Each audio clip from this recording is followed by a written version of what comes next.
The nanny's daughter tampered with my college entrance exam choices, changing Peking University to Qingyao. She accused me of deliberately changing my choices out of spite, and my parents were so angry they disowned me. She spread rumors about me, and my boyfriend publicly called me disgusting in front of the entire school. She deliberately sowed discord, and one by one, my friends distanced themselves from me. My life was in despair, yet she went to college using the money my father funded. On her deathbed, she smiled and said she would take over everything, receiving all the love from my parents, boyfriend, and friends. When I opened my eyes again, I was back on the day I filled out my college application. The maid's daughter stood at the bedroom door, smiling, and asked, "Iris, have you finished filling out your application?" 1. Adeline wore a Dior white dress, Cartier necklace and bracelet, complemented by her fair oval face and innocent eyes, looking as elegant and delicate as a jasmine flower. This kind of elegance isn't something her mother, earning $6,000 a month, could cultivate. She spoke in an affectionate tone, as if genuinely happy for me. I squinted. 3 years ago, when she came to our house, my parents and I treated her like family. Whatever I ate, wore, or used, my family would prepare a set for her as well. My dad used his connections to get her into this prestigious high school. My mom hired a top-tier tutor for me, and she attended all the lessons with me. I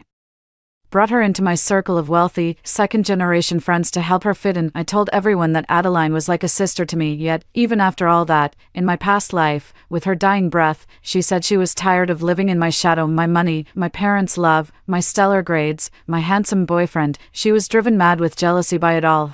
It took dying once for me to finally understand. An ingrate is an ingrate. You can't ever warm their cold heart. I forced a faint smile. Yeah, I'm from Peking University. Have you filled out your application? With your score, you should be able to get into a second-tier university without a problem. Adeline pursed her lips and didn't respond. After 3 years of the same education, I scored 680, and she scored 480. No wonder she resents me. But you're not smart yourself, and you don't allow others to be excellent. It's laughable that I genuinely suggested she could try repeating a year. She walked in and took my hand. Iris, dinner is ready. My mom said she made a lot of your favorite dishes to celebrate you getting into Peking University. I withdrew my hand from hers and said flatly, "Got it, I'll be down in a minute." She was taken aback for a second, then immediately smiled and said, "Okay, hurry up, I'll go get your mom and dad." I called out to Adeline as she was leaving. I speak casually, like chatting with friends. Please knock before entering my room in the future. Basic manners are still important, don't you think? Adeline's face turned pale, too. I used to think of her as my own sister. I had no secrets from her, and she never had to knock before entering my room. A flicker of resentment flashed in Adeline's eyes before she bit her lip and whispered, "I'm sorry, Iris, I'll be more careful from now on." After she left, I turned my gaze to the computer screen. I had already submitted my college application. Today is the last day to submit college applications. Looking back, in my previous life, Adeline must have sneaked into my room and secretly changed my application after I had finished filling it out. I could go downstairs right now and send her and her mother away, preventing her from having this opportunity. However, it would be difficult to explain to my parents, and besides, Adeline caused me so much suffering and has such a wicked heart. Simply sending her away would be too lenient. I fiddled around on the computer for a while, then went downstairs. Adeline didn't know what she was saying, but it had her parents laughing out loud. Her father confidently said, "Adeline, it's okay if the school isn't that great, don't worry. After graduation, you can come work at your uncle's company, and I'll give you a monthly salary of 20,000. She said thank you to her uncle with admiration and gratitude. Her mother stood to the side, grinning from ear to ear. Adeline has a way with words and knows how to charm my parents better than I, their own daughter, ever could. That's how, in my past life, she managed to find the opportunity to slander me to them, claiming I was throwing my future away just to spite them. I squeezed myself between her and my dad, threw my arms around his neck, and planted a kiss on his cheek. "Dad, what about me? Your daughter got into Peking University. That's something to be proud of, right? Tell me, am I amazing or what?" Dad was momentarily stunned. After all, I hadn't been this affectionate with him since I was a child. In front of others, Adeline, who always knew how to please him, seemed more like his real daughter. Realizing what was happening, he laughed with great joy and said loudly, "Excellent, excellent. Of course, my daughter is the best. Do you even need to worry about finding a job after graduation? I'm afraid if I ask you to come back, you won't even want to." I said, "It's easy for me to come back. Just hand the company over to me to manage." My parents both laughed at my joke, and my mom ruffled my hair. "Good girl, your dad would be over the moon." I glanced at Adeline. She was watching our family of 3, her eyes practically burning with hatred. yet she pretended to be happy with us. After dinner, I said I was going out. In the past, whenever I went out to meet friends, I would always take Adeline along, but today, I deliberately didn't invite her. Of course, even if I had called her, she would have found an excuse not to go. After all, she had bigger fish to fry. At 3, I was lounging on the cafe sofa, leisurely playing a game. Just then, my phone alerted me that my computer had been turned on. I opened the software, and my laptop's camera clearly captured Adeline's twisted, venomous face. She stared intently at the computer screen, and 5 minutes later, she revealed a triumphant smile. I smirked and called her. When Adeline looked down and saw it was me calling, she panicked instantly. She immediately shut down the computer and bolted out of my room. "Hey Adeline, what are you up to? Took you long enough to answer." "Oh, nothing much. I was just taking a nap." "Heh, so, do you want to come hang out? I'm on my period and not feeling too great." "Oh, alright, then go back to sleep." I stayed out until evening before returning home. The volunteer application system was already closed, and Adeline looked refreshed. I asked her, "Adeline, you look very happy. What's the good news?" Adeline covered her mouth and laughed. "Not that. It's just that I'm really looking forward to tomorrow's school prom." "Oh, Iris, are we going to pick out our dresses for the prom tomorrow morning?" As I walked upstairs, I said, "The dress, Tiana and I already picked one out today. You go by yourself tomorrow morning. I'll have the driver take you." Adeline's mouth dropped open. "Ha, Iris." I waved her off, pretending to be sleepy, and went straight into the room. Adeline had grown accustomed to being a freeloader for 3 years. To spare her pride, I would thoughtfully arrange everything for her, never requiring her to ask. She naturally assumed that I would take her to pick out dresses, shoes, and jewelry, and then foot the bill. That's exactly what I did in my past life. At the ball, Adeline was like Cinderella in her finest, captivating everyone's attention. When I heard people praising her beauty and saying she was a credit to me as her sister, I felt incredibly proud. That was the very night she and my boyfriend, Cyrus, snuck off to fool around on the rooftop behind my back. Just thinking about Cyrus sends a chill straight to my core. He confessed to me after the college entrance exam, and that's how we got together. I only told Adeline about this. However, Adeline secretly hooked up with Cyrus behind my back. In other words, Cyrus cheated on me with Adeline less than a month after we started dating. What's most infuriating is that despite being the despicable pair, they both tried to frame me, making it impossible for me to hold my head high in front of the entire school. I called my Sonda coach, Gail. "I need your help tomorrow, for the dance is in the evening." The next day, I deliberately stayed in bed until noon. The next day, Cyrus messaged me, asking what time I was going to school, and casually asked if Adeline would be coming along. I let out a cold laugh and told him we both would be going. When Adeline saw me finally coming downstairs, she sprang up from the sofa, looking at me eagerly. "Iris, let's stick together. You have a good eye. I need your help to choose my dress and makeup." I smiled. The real goal was to get me to pay, not to get my opinion. I didn't refuse. After dinner, I had the driver take us both. I'm a regular at the luxury boutique, so the sales associates treat me with great deference. Seeing Adeline decked out in the designer clothes I gave her, they naturally assumed she was a wealthy heiress. I put together an outfit for Adeline with a price tag nearing 6 figures. Her eyes lit up, and she said gleefully, "Iris, you really do have the best taste." I told her to go try it on right away. Formal gowns are a hassle to put on.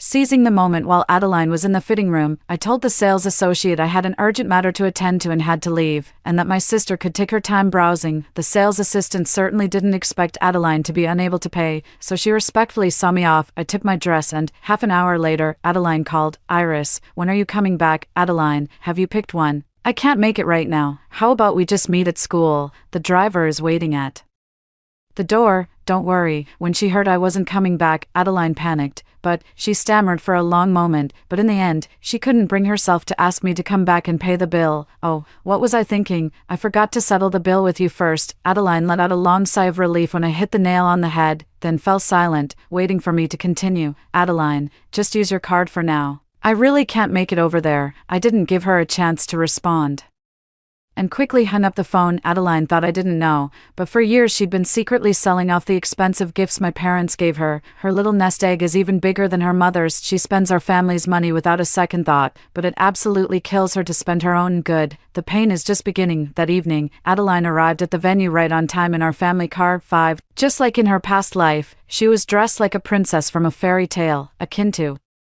The stunningly beautiful heroine who makes a grand entrance at the end of an idol drama, instantly capturing the attention of everyone in the room. In the end, she gritted her teeth and bought that gown. Cyrus was completely mesmerized. Iris, Adeline truly lives up to being your cousin. She looks so elegant when she dresses up. Yes, you two sisters are the face of our high school. Too bad her grades are way behind Iris's. Why do you care? Adeline always wears designer clothes, shoes, and bags. She's a rich girl. Her grades don't matter. Adeline almost lost herself in the praise, flitting around the room like a butterfly all night. Everywhere she went, after a few whispered words to someone, I'd catch people giving me strange looks. I knew it. She had started subtly badmouthing me. Adeline knew all my connections. With just a slight twist of her words, she could make anything sound off. For instance, she'd tell those who didn't make it into the broadcasting club that I only joined to spite her and steal her spot. For instance, she would tell her target classmates from a top 985 university that I gave up my guaranteed admission to that university because I thought it was terrible and only trash would go there. I quietly watched her perform. It's okay, the higher you fly, the harder you fall. Once I expose Adeline's false facade, all the rumors will fall apart on their own. By then, those she deceived will unleash double the fury upon her. As the ball was drawing to a close, a glass of juice spilled on my gown, and Adeline exclaimed in shock, tearfully apologizing to me. I said it was fine, since it was almost over, and I would just change into my own clothes. Adeline wanted to accompany me to change, but I, as I had in my previous life, declined, telling her to keep enjoying herself. I walked alone to the changing room, holding up my skirt. Once I was out of sight, I made a phone call. Gail, come over now. 6. The changing room was actually a small conference room. The long oval conference table was pushed against the wall, leaving enough space for someone to hide. After Gail dragged a shifty-eyed, scrawny man out from under the conference table, the man was so terrified he nearly wet himself. He was Adeline's cousin, a lowlife who had hidden there specifically to take nude photos of me. In my past life, completely unaware, I was photographed by him. Adeline used those photos to utterly destroy my reputation. Adeline's cousin begged me through tears not to call the police. I coldly stared at him and said, since you love taking sneaky photos so much, I'll give you a chance. If you don't want it, I wouldn't mind sending you straight to the police. 20 minutes later, I changed clothes and returned to the venue. Adeline and Cyrus were both gone. A few more minutes passed, and the host announced that the final raffle was about to begin. Adeline returned, her cheeks flushed. I pretended not to know. Adeline, where did you go? It was too stuffy in the venue. I stepped out for some air. I nodded and muttered to myself, wondering why Cyrus wasn't here either. He's going to miss the prize draw. Adeline stood beside me, her eyes gleaming with smug arrogance. Maybe she went to the restroom. The prize draw worked by having everyone's photo scroll in a loop on the big screen, starting from the third prize, then the second, the first, and finally the grand prize. In my past life, when it came time for the grand prize, it wasn't some lucky winner's face that appeared on the big screen.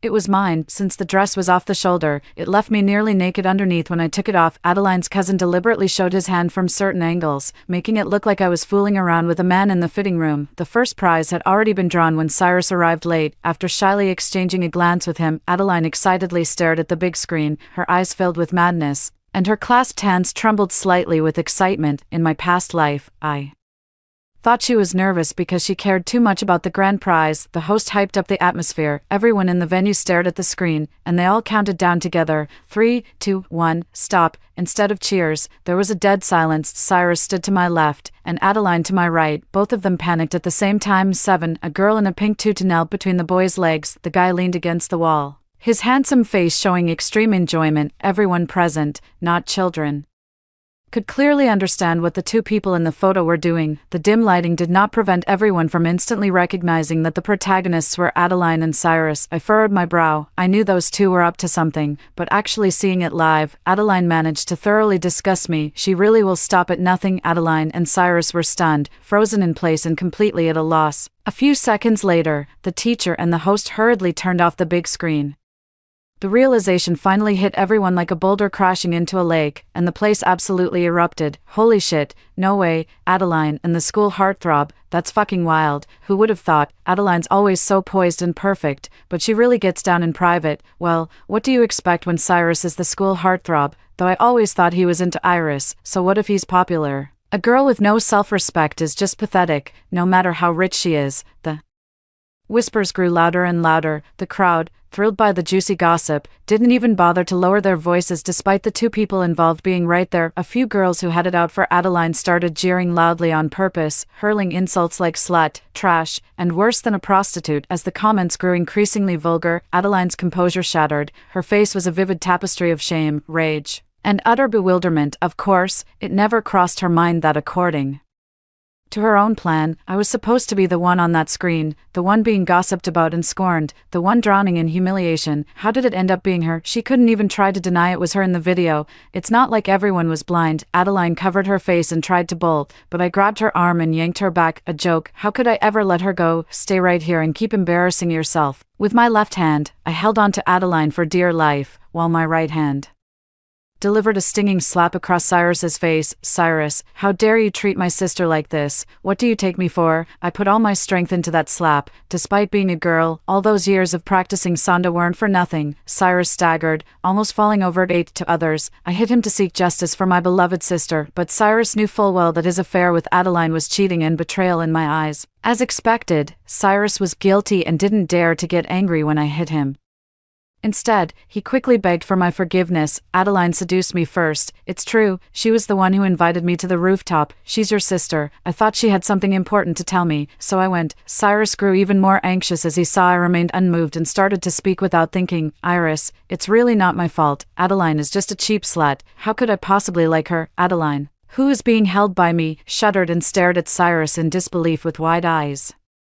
She thought she had won Cyrus away from me with her charm, unaware that he only saw her as a plaything. I struggled to hold back a laugh, but my face grew even angrier as I pointed at his nose and yelled, "That's bullshit. I won't let you slander my sister like that. What gives you the right to call her a slut? Do you have any proof?" Provoked by my words, Cyrus immediately pulled out his phone, tapping on it while raising his voice. "Here's the WeChat message she just sent me, asking me to meet her on the rooftop, and get this, these are the photos Adeline sent me the other day while she was in the shower. She claimed it was an accident." Yeah, right, what a pathetic excuse. She was just trying to flirt with me. Those standing close enough caught a glimpse of the dozens of bathroom photos on Cyrus's phone. A wave of murmurs swept through the crowd, and the looks directed at Adeline grew even more scornful. Adeline was utterly mortified, wishing the ground would swallow her whole. She tried to pull away and flee, but I held her wrist in a firm grip. I spat out a disdainful paw. "The photo must be AI generated, right? This body definitely isn't Adeline's. I can call Adeline's mom right now and have her identify it." Adeline flinched in fear when she heard I was going to call her mom. No one knew her mom was our family's housekeeper. Her eyes were bloodshot, and she probably hated me to death at that moment. But she had no choice but to plead with me in a trembling voice. "Iris,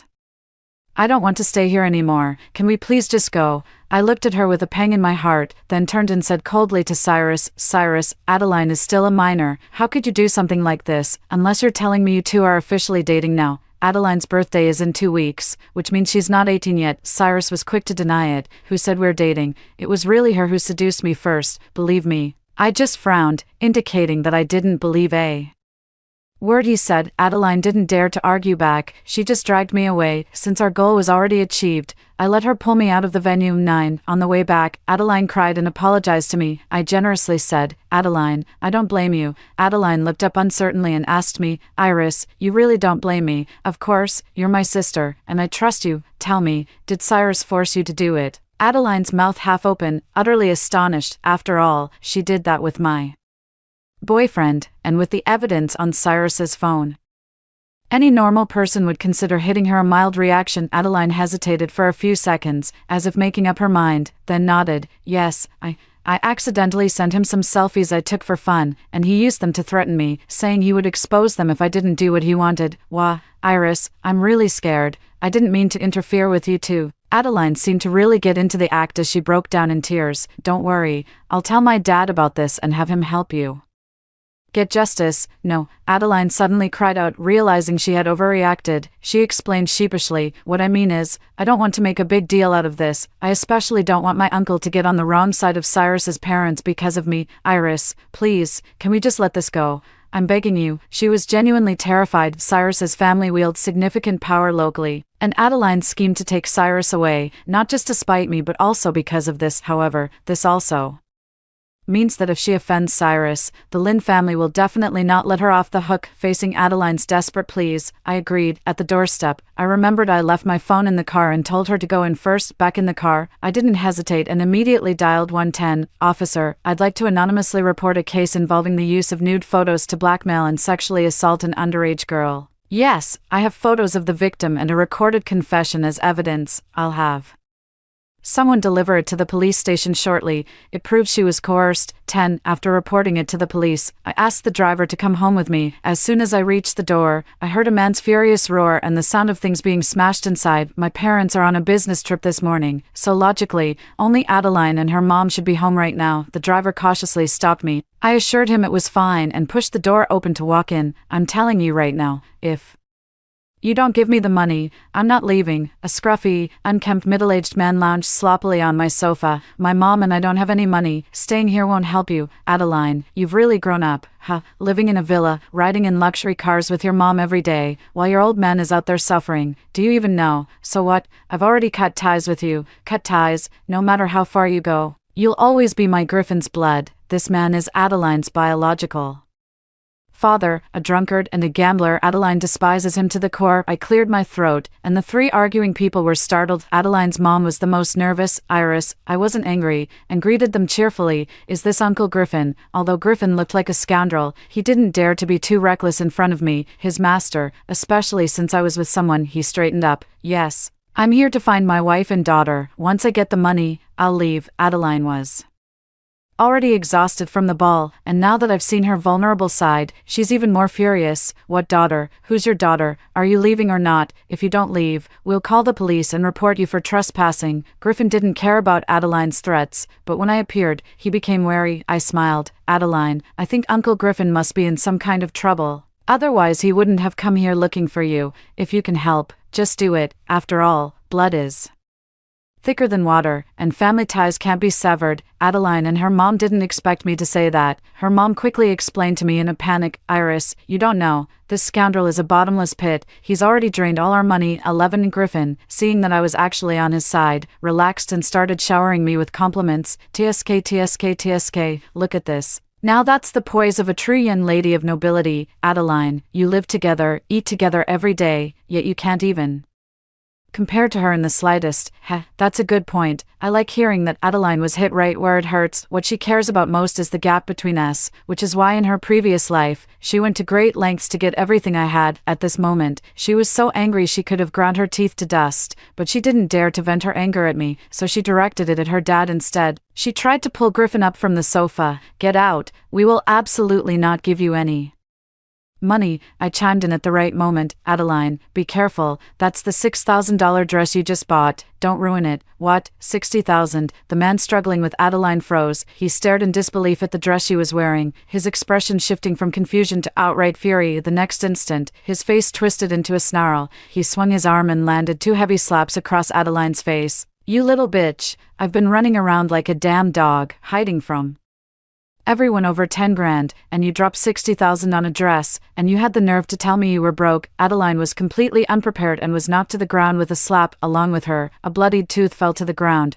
You damn bastard, I'm going to fight you. Adeline's mother cried out and tried to hit Griffin, but he pushed her away, causing her to fall to the ground. The driver shielded me in front. Fearing Griffin might go berserk at me, Griffin still seemed unsatisfied and kicked Adeline in the stomach. Adeline cried out in pain and immediately curled up like a shrimp. Don't think I don't know it's you who's stopping your mom from giving me money, and you even wish I'd die. I should have drowned you when you were born. I glanced at Adeline, who was groggily struggling to get up, feeling a sense of satisfaction inside, but I put on an anxious expression. Uncle Griffin, how could you hit someone? At this moment, the security guard from the neighborhood is knocking on the door, asking what happened in the house. I gave the driver a look, and he immediately went to open the door. Seeing more people, Griffin didn't dare to act recklessly anymore, and despite his dissatisfaction, he could only grumble as the security guards escorted him out. The security in the villa area is actually very good. Her father tried many times in his previous life but never found a way in. The reason he was able to show up at my house today is that I had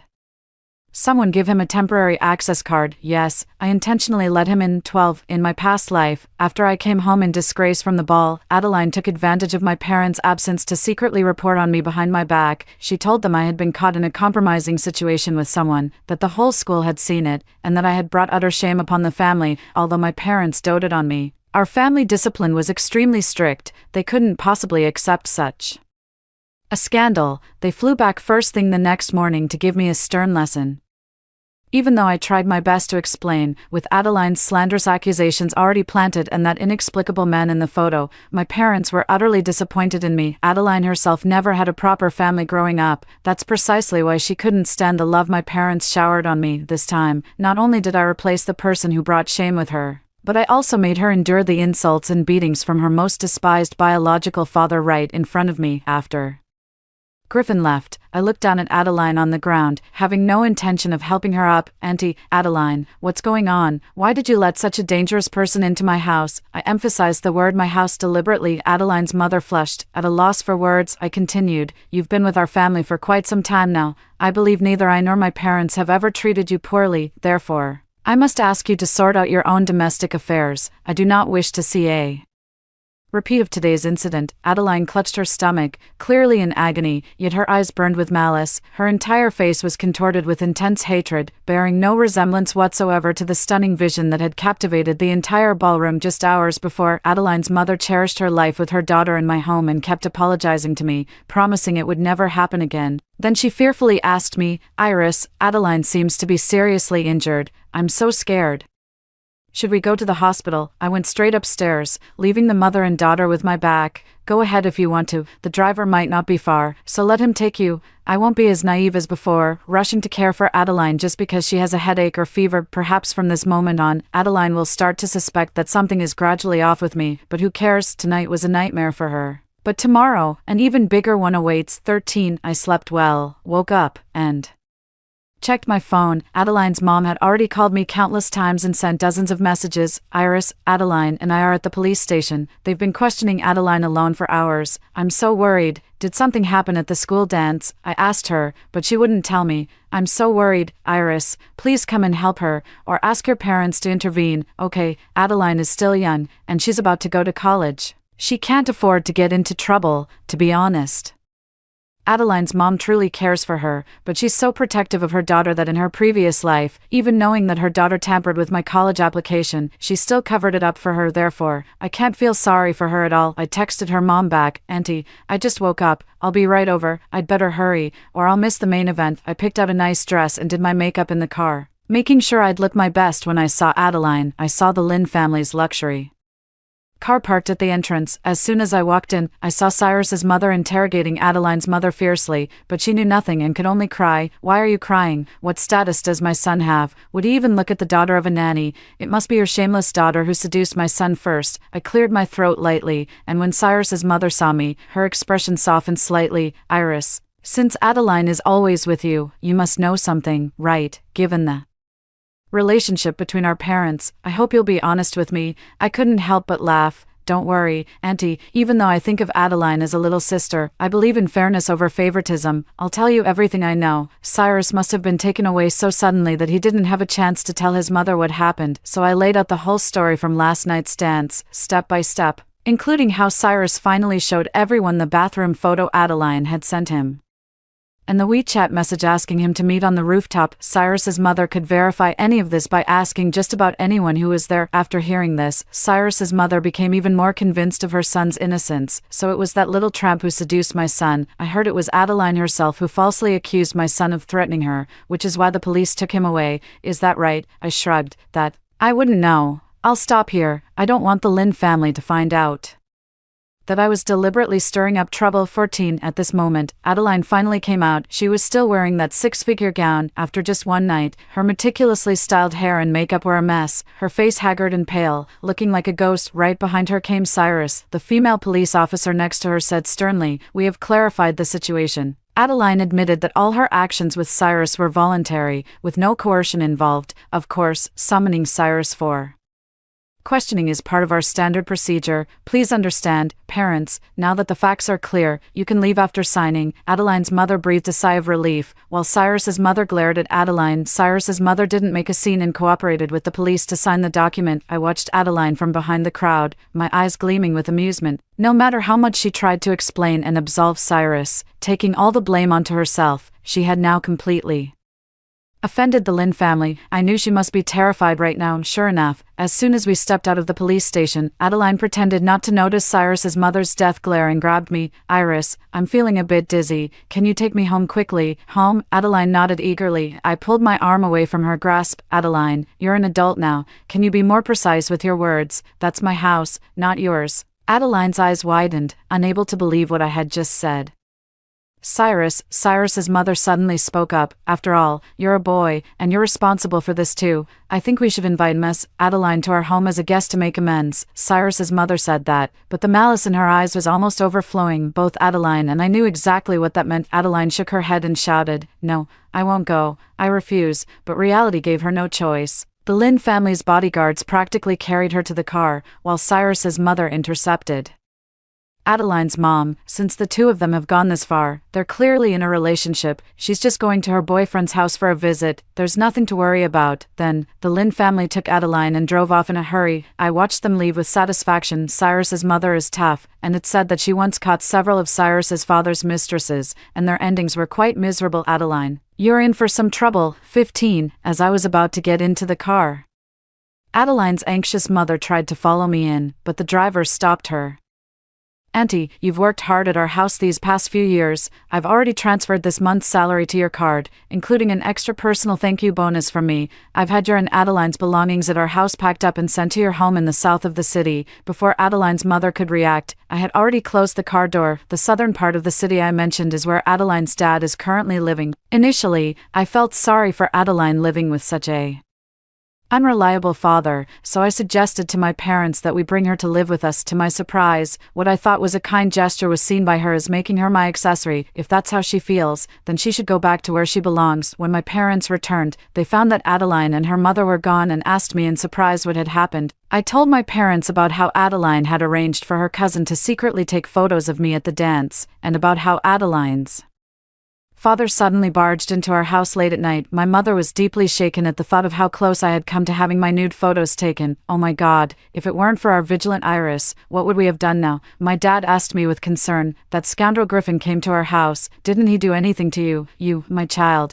how could you not call me about such a big matter?" I smiled. "Don't worry. The coach and the driver helped me, and I'm perfectly fine." Only then did my dad let out a long breath, his face turning grave, full of disappointment and heartache. "We've been nothing but good to Adeline. How could she do this to you?" My mother was furious too, saying it wasn't enough to just kick her out. Adeline had to be held accountable. I stopped them. Why would we even need to lift a finger? 16. A week later, word got out that Adeline had suddenly appeared at the school gates in the dead of night. Her body covered in wounds of all sizes, some from whipping, some from burns, others from sharp objects, and she was passed out drunk right there. If the school security guard hadn't found her in time, she would have been picked up by a passing vagrant. Rumors began to circulate that Adeline had been showing up at the bar every night, getting drunk and getting handsy with different men. Some classmates even claimed to have photos on their phones. Fresh out of school, Adeline's reputation was already in tatters. Word had it that after she and her mother moved back in with her biological father, beatings and verbal abuse became a daily routine, making her life a living hell. Every time she even thought about leaving, it would earn her another brutal beating from Griffin. Her 18th birthday came and went under these grim circumstances, passing by without fanfare. After 3 years of living as a pampered and respected young lady, how could she possibly endure the filthy urban village and her abusive father? Adeline stopped our car outside the Villa district.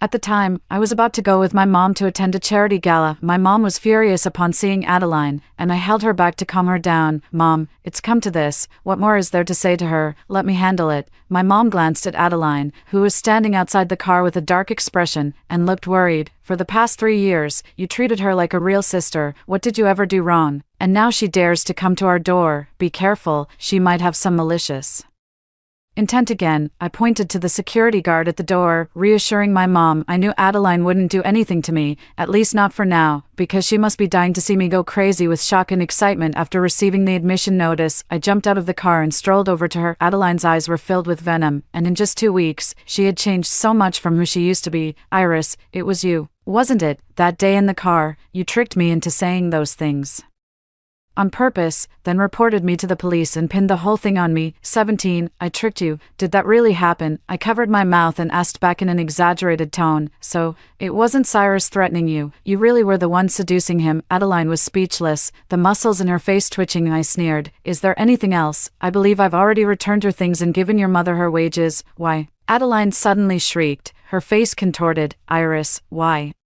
Didn't you promise to treat me like your own sister, little sister? How dare Adeline have the nerve to question me? I gave a contemptuous smile. Sorry, but I suddenly feel like you're not worthy. Iris, you're so lucky, but isn't it just that you were born into the right family? Aside from my background, what do I lack compared to you? I cut her off. I was born into a better family than you. I'm better looking than you. And at least I don't have to stoop so low as to chase after men. I'm also smarter than you. My college entrance exam score was a full 200 points higher than yours. Adeline was absolutely furious, but the worst part was that everything I said was true, leaving her with no comeback. She said through gritted teeth, feeling pretty smug about acing the exam. Are you? Just you wait, you'll be crying in a few days. I frowned, asking her what on earth she meant by that. Seeing my confusion, Adeline seemed to feel she'd finally scored a point and grew smug. Do you think you're a shoo-in for Peking University? Nothing in this world is ever 100% certain. A soft car horn sounded behind me. My mom was urging me to hurry. Seeing I was about to turn and get in the car, Adeline blurted out, Iris, I dare you to make a bet with me. Bet on what?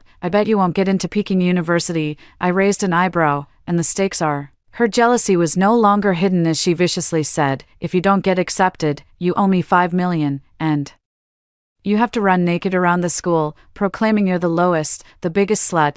5 million, she really has the nerve to ask for that. What if I do get accepted? 18, if you get accepted, I'll let you do whatever you want. I pursed my lips and shook my head. Even if I sold all your organs, it wouldn't amount to 5 million. However, I added, I don't care about your money. If you lose, you just need to post something on your moments. Adeline didn't expect my demand to be so simple. What friend circle? Just say this, all the nasty things you've ever said about me to anyone were fabricated by you. Adeline, you need to post a public apology to me on your social feed. Adeline was startled. You know, if you don't want others to know, don't do it. Do you dare? Adeline was certainly confident that I wouldn't be admitted to Peking University, thinking she was about to get a great deal. And she was already uncontrollably excited. Okay, it's a deal, no backing out. 3 days later, I arranged to meet Adeline at school.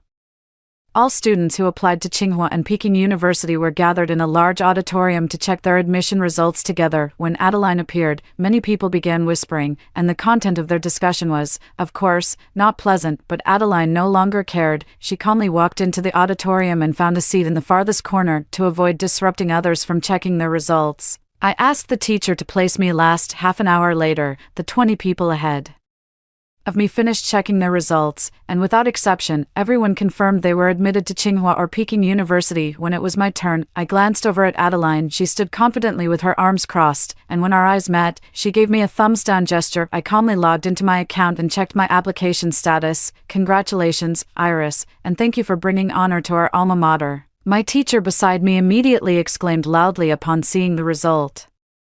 At that moment, all the students in the auditorium cheered loudly, surrounded by the crowd. I looked back at Adeline again. Her face was filled with shock. 19. Adeline suddenly stood up, knocking over the chair behind her and startling everyone. She stumbled over, pushing through the crowd desperately, her eyes red as she leaned over the computer. The words accepted hit her hard. Impossible. This can't be. A girl close to me disdainfully moved away from Adeline. Adeline, are you okay? With Iris's total score of 680, getting into Peking University is a sure thing, isn't it? Adeline ignored everything, only repeating that it was impossible. Is there something wrong with her brain? Don't you remember, she used to hang out with men all the time, covered in bruises. Who knows if she was playing some twisted game and it messed up her mind? Iris, seriously, you should stay far away from your cousin. I cleared my throat. There's something I need to clarify with everyone now, that is.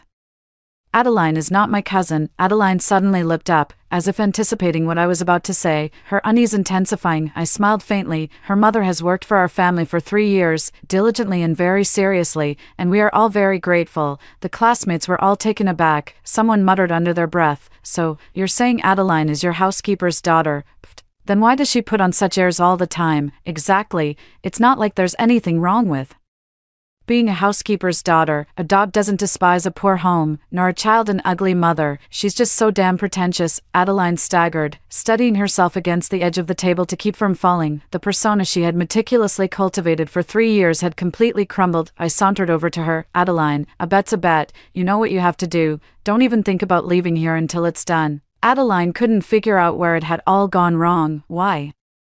After she had clearly tampered with my results, was I still admitted to Peking University? She stared at me intently, her chest heaving, her malicious intent glaringly obvious in her eyes. After a long while, she reluctantly took out her phone and, under my supervision, posted something on her moments. I nodded in satisfaction, signaling her to get lost. Adeline left reluctantly amidst the scorn and curses of the crowd. Half an hour later, I received a phone call. "Miss Iris, Adeline is at the school gate with a bottle of sulfuric acid hidden in her sleeve. 20. She's crazy." Adeline is indeed crazy. The relentless blows and setbacks had already pushed her beyond her breaking point. The only thing that kept her going this long was the desire to see the look of despair on my face when I failed. It's just a shame I had to disappoint her. A woman consumed entirely by jealousy is a truly terrifying thing. I anticipated her reckless actions and had someone keeping an eye on her. If I could do it all over again, I wouldn't give her any chance to hurt me. As I walked out the gate chatting and laughing with my classmates, one of them spotted Adeline peeking from outside. "Adeline, why are you still here?"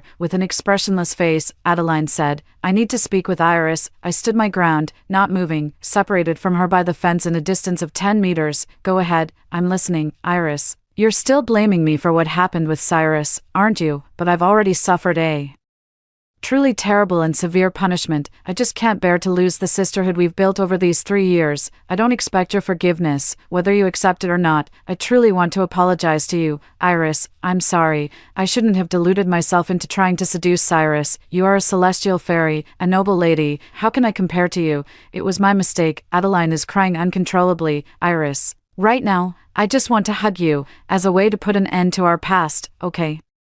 If you're not willing, then just holding hands is fine." I watched her performance with great interest, and finally couldn't help but applaud for her. "Adeline, with acting skills like yours, you should audition for film school. Settling for a second-tier university is a waste of your talent." Adeline had humbled herself so much, yet I still wasn't fooled. She stopped crying, both annoyed and embarrassed. "Iris, don't push your luck." 2 police officers suddenly appeared behind Adeline. "Are you Adeline, you are suspected of tampering with others' college entrance exam and illegally obtaining citizens' personal information. Please come with us." 21. Adeline was just about to tear into me when she was abruptly cut off, and by such a bombshell of shocking news, no less. The look on her face was absolutely priceless. She stammered out a defense. I didn't, whether you did or not. You'll find out when you come with us for questioning." Holy shit, the classmate beside me couldn't help but gasp in astonishment, then quickly covered their mouth upon realizing we were in front of the police officer. It was her. She snuck in and changed my university application while I was away. She almost ruined my chance of getting into Peking University. Adeline turned to stare at me blankly. Her eyes met my knowing gaze and widened in shock. "That's right, I was the one who called the police. I didn't forget to warn the police." Her sleeve is bulging, as if there's something inside.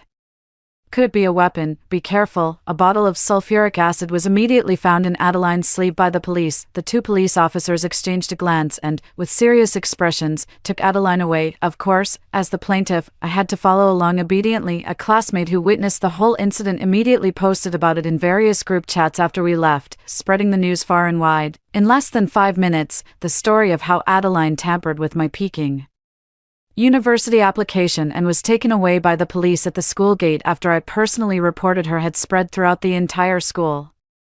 I have video evidence of Adeline committing the act from start to finish, including a screen recording of her operating on my computer. The case is clear-cut, the evidence is solid. Adeline broke the law. My parents only found out about this then and were absolutely furious. They strongly demanded the judge punish Adeline severely, however, because I caught it in time and corrected my application. No serious harm was done. Adeline shouldn't have gotten a heavy sentence, but the Lin family got wind of this, pulled some strings, and in the end, Adeline was sentenced to 2 years in prison and ordered to pay a fine. Having to pay the fine infuriated Griffin. He swore that once Adeline got out, he'd break her legs. 22. I went to visit her in prison, but Adeline refused to see me. I suppose she didn't want me to witness her at rock bottom. Cyrus has been keeping a remarkably low profile since the incident at the ball. After Adeline was sentenced, he had the audacity to contact me again. Iris, I was confused before, momentarily bewitched, and I know I was wrong. Now that we've both been admitted to schools in Beijing, I'll take care of you for the next 4 years of university. I rolled my eyes and promptly blocked him. Sorry, Adeline doesn't exist in my life plan, and neither does a scumbag like you. If there's one good thing Adeline ever did, it was probably helping me see Cyrus for what he was, just a flashy, worthless jerk. At least she helped me cut my losses, given a second chance at life. I'm going to seize the wonderful future that was always meant to be mine and hold it tight. Story 2. My sister was a child star, but after her voice changed at 18, it became quite ordinary. She discovered a parasitic worm called the vocal cord parasite that could make one's singing voice heavenly. She said this would make her a top-tier internet celebrity. I looked it up and found that the vocal cord parasite is a parasite that feeds on human health and vitality, and its excretions are highly toxic to the mind. I managed to talk her out of it. I forced her to study music, and she made a stunning comeback through her sheer talent, but she resented me, setting me up during a live stream which drove me to take my own life. When I opened my eyes again, I had traveled back to the moment she told me about her vocal cord nodules. This time, I won't stand in the way. I looked at her and smiled. All right, I'll help you, sis. Look, this vocal cord bug is amazing. Just implant it in the throat, and my voice will be restored. No, it'll be 100 times better than before. My sister face shoved her phone right in my face. It was a creepy forum, with a post title in bold, blood-red characters, "One night of heavenly music, and you're just one divine insect away from stardom." My heart clenched violently, pounding uncontrollably. The calendar on the wall showed the exact date, 3 years ago to the day, that I had jumped from the rooftop in my previous life, when I saw words like parasite, sucking the life force, and mental poisoning. I was utterly terrified. I snatched her phone and smashed it hard on the ground. I exhausted every possible means to persuade her, taking her to see a therapist, spending all my savings to enroll her in the most elite music masterclasses. I thought I was saving her, and indeed, over 3 years, she harnessed the talent I pushed her to uncover and became a singer-songwriter. But how did she repay me? 1. During the live stream celebration for the multi-million-dollar endorsement deal I secured for her, she burst into tears in front of millions of viewers, putting on a heart-wrenching performance. My sister Aurora was jealous of me. She drugged me after my voice changed to ruin my vocal cords, manipulated me psychologically, and used me as her cash cow. She even produced fabricated medical records and audio recordings overnight. I went from being a top-tier agent to the vicious sister everyone online loves to hate. My phone was flooded with hateful private messages. The company terminated my contract in a flash, and sky-high penalty fees and lawsuits came pouring in like a blizzard. My mother stormed into the house and, without asking for an explanation, slapped me across the face. "Aurora, how could I have given birth to a monster like you? Faye is your own sister. How could you do such a thing?" With no way out and surrounded by a torrent of curses,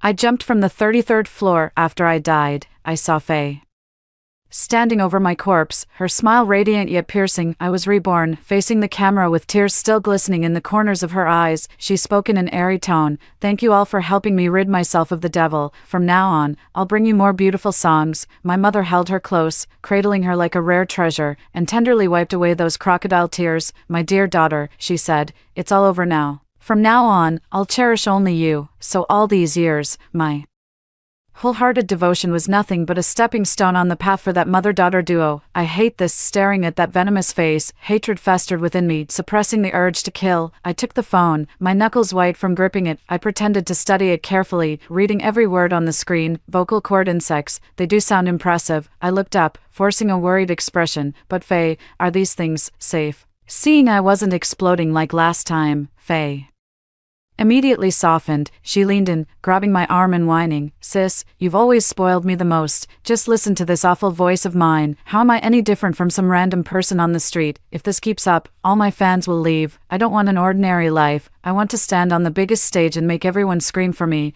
I understand your dream, of course, but with something like this, we have to be careful. Let your sister look into it for you. Find the most reliable option to make sure there's no risk. All right. Faye's eyes instantly lit up. She threw her arms around me in excitement, shrieking in my ear, "Sis, I knew you were the best. You'll help me for sure, right?" Of course. I hugged her back, my face devoid of any warmth. "I will help you. I'll personally send you down this shortcut to hell that you chose yourself." Before my mother even stepped through the door, her voice came crashing in. "Faye, my darling daughter, have you practiced singing?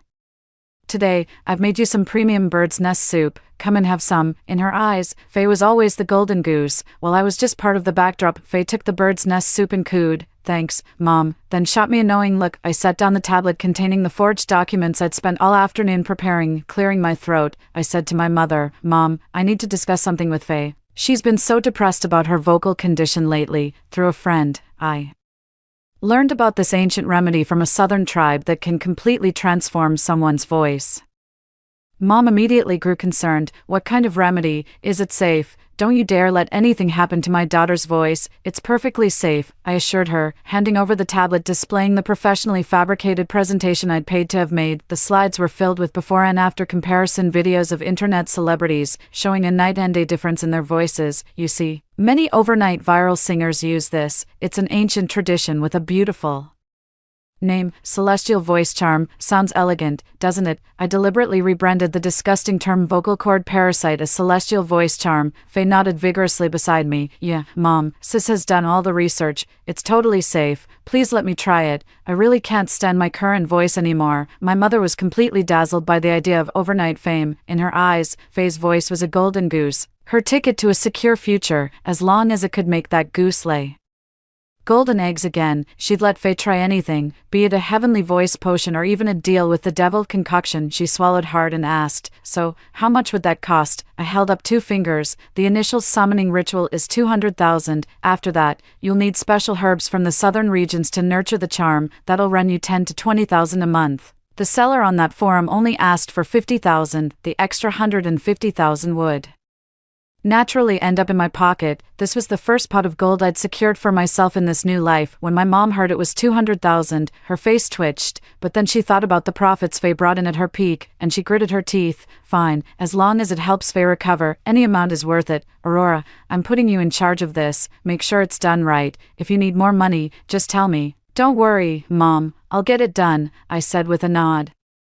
Smirking inwardly, Faye was so thrilled she nearly jumped for joy, hugging and kissing my mom while squealing with delight. Mom held her close and started daydreaming about her future as the mother of a star. Watching the two of them lost in their foolish daydreams just struck me as ridiculous. Perfect match. One's eager to punish, the other's eager to take it. In this lifetime, I'll make sure you're pampered like royalty. I'll show you what lies at the end of desire. With 50 grand in hand, I quickly got in touch with the seller. The contact was elusive, using only encrypted apps to communicate. They instructed me to leave the cash in a designated locker, promising to provide the address afterward. I transferred the remaining 150,000 into an offshore account that no one else knew about. Then, with Faye in tow, I followed the address to a dimly lit shop tucked deep within a shanty town. The shopkeeper was a sinister middle-aged woman with viper-like eyes. Without a word, she led us into the back room, where she used ebony chopsticks to retrieve a writhing, grain-sized, snow-white insect from a black ceramic jar. "Vocal cord goo," the woman rasped. "The implantation will sting. For the next 7 days, her throat will swell and burn like fire. No talking, only liquids. After that, her voice will be exactly what you desire." Faye's face went pale as she stared at the wriggling insect,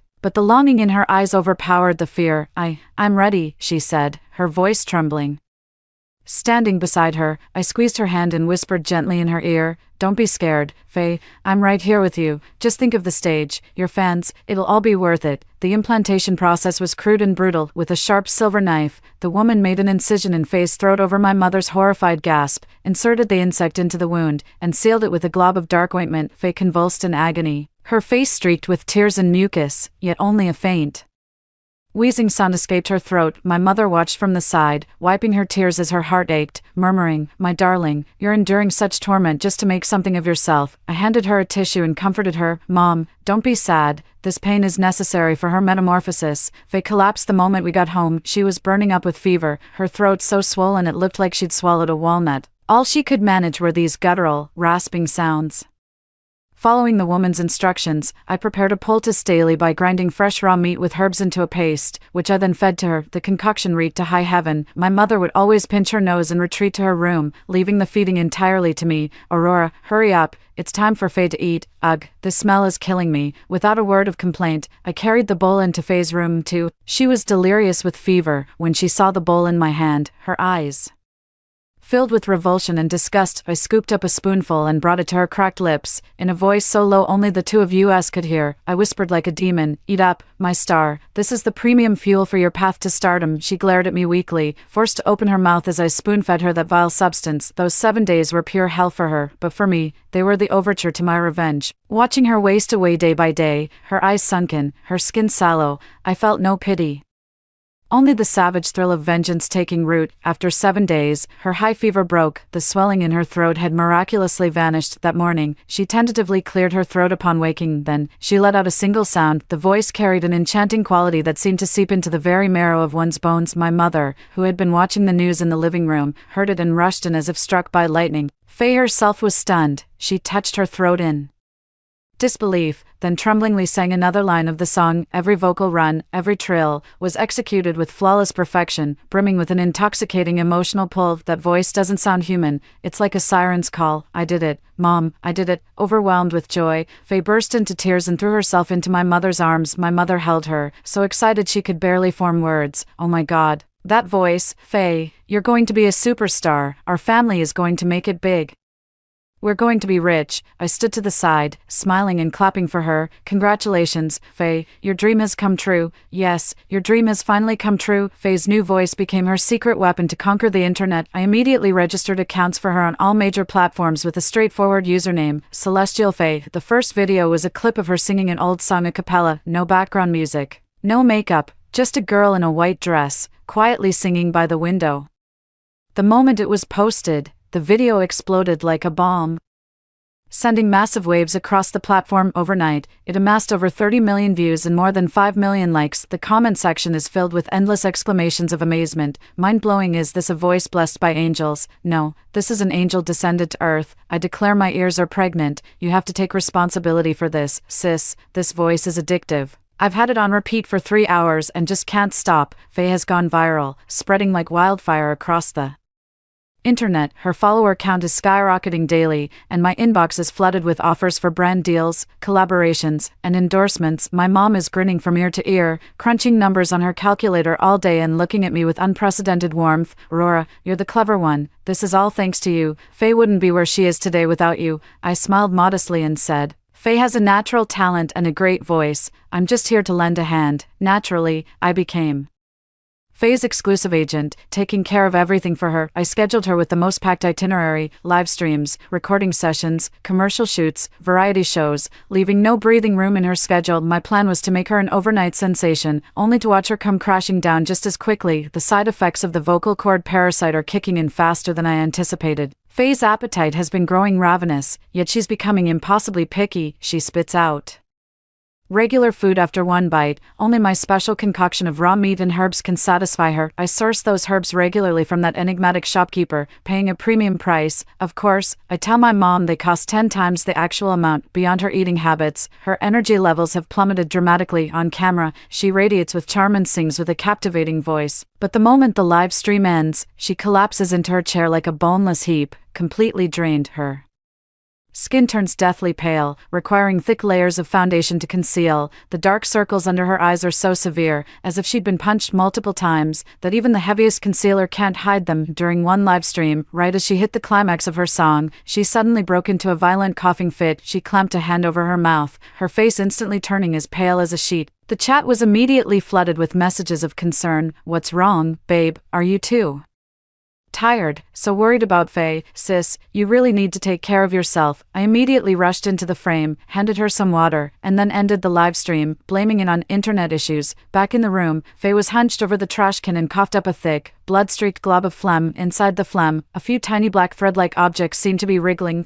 She took one look and let out a short, sharp scream of fright. Without changing my expression, I walked over, took a tissue, wrapped up the phlegm, and flushed it down the toilet. Don't make a fuss, I said calmly. It's just throat strain and inflammation. That woman said it's the celestial voice goo helping you detox. Once it's all cleared out, your voice will be even better. Faye looked at me with a mix of doubt and fear in her eyes. Really? Of course it's true. I patted her back, my voice soft yet firm. You're a superstar now. The center of attention with a God-given voice, isn't it?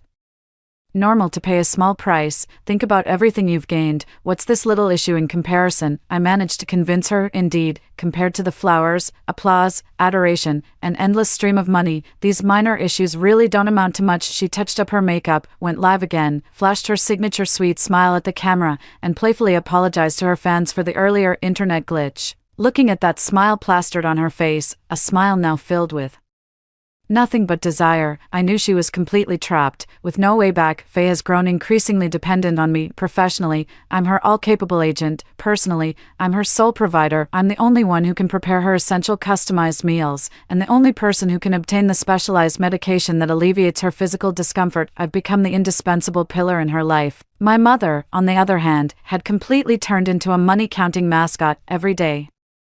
She'd stare at the ever-growing numbers in the account, grinning so hard her face was all wrinkles, completely ignoring the worrying signs in Faye's health. Even if she occasionally noticed Faye looking unwell, I'd brush it off with, "All artists are like this under pressure." My mother totally bought it and would even turn around and advise Faye, "Faye, you're at a crucial stage right now. You must listen to everything your sister says. Look how well she's taking care of you." Though Faye sensed her health deteriorating, the constant adoration from fans, thunderous applause, and staggering income quickly overshadowed her unease. She grew increasingly arrogant and domineering. She threw tantrums at staff and showed zero respect for industry veterans. Whispers of her diva behavior spread like wildfire, yet her immense popularity kept anyone from confronting her openly. I never reined her in. In fact, whenever conflicts arose, I'd step up and fiercely defend her stance. I'll make sure she offends everyone and becomes completely isolated. That way, when she falls, not a single hand will reach out to help her. Besides her temper, her mental state began to deteriorate as well. She grew intensely paranoid, constantly convinced that someone was out to harm her and steal her voice. Once, one of my own hairs accidentally found its way into the special meal I served her. She immediately let out a piercing scream, hurled the bowl to the floor, and jabbed a finger in my face, shrieking,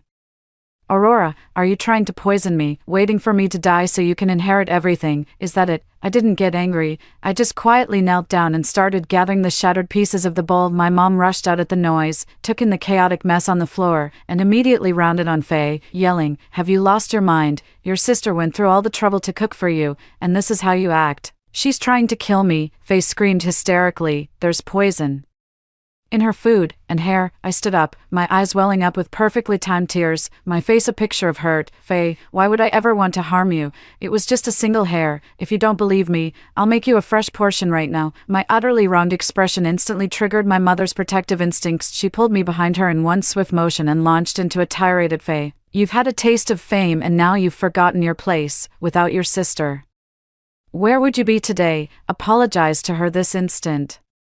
Faye was stunned by the scolding, but knowing she still needed me, she clenched her jaw and forced out 3 strained words. "I'm sorry." I magnanimously said it was fine, then turned and walked into the kitchen to prepare her a fresh meal. In the kitchen, with my back to the living room and positioned in a blind spot of the surveillance camera, I poured a small packet of colorless, odorless powder into the new special meal I had prepared for her. Stirring it thoroughly, I bought another new type of medicinal powder from that woman. She claimed this substance would make the goo worms more excitable and their songs more enchanting. "The price is your mind slowly deteriorating, making you see things you shouldn't. Faye, enjoy the feast I've prepared for you. Do you know what hell looks like?" After that incident, Faye's mental state visibly deteriorated. She would often jolt awake in the middle of the night, screaming that she saw countless black bugs crawling out of the walls and swarming her bed. Sometimes she would sit alone in her room, laughing and crying at thin air. My mother panicked and secretly took her to see a psychologist several times, but all the test results came back normal, so the doctor could only diagnose her with excessive stress and prescribed some vitamins. Those medications were completely useless. Faye's condition was getting worse. She'd zone out during live streams,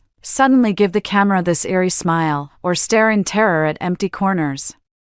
Though concerned, most fans chalked it up to artistic sensitivity. Some even thought her unhinged demeanor was cool, calling her the ultimate damaged beauty. I knew it was time to take the next step. Through connections from my past life, I reached out to Leaf, a top-tier music producer in the country. Leaf is widely recognized in the industry as a prodigy. Notoriously arrogant and known for never working with internet-famous singers, in my previous life, he had wanted to collaborate with Faye, but unfortunately, she was filled with resentment at the time and publicly humiliated Leaf, calling his music outdated. I won't let this happen again in this lifetime. I anonymously sent that viral a cappella video of Faye to Leaf's email. Within 3 days, Leaf personally called. Miss Faye, is it? Your sister's voice is the most unique I've heard in the past decade. I want to create a custom album for her. Leaf's voice was full of excitement. You're too kind, Mr. Leaf, I said humbly.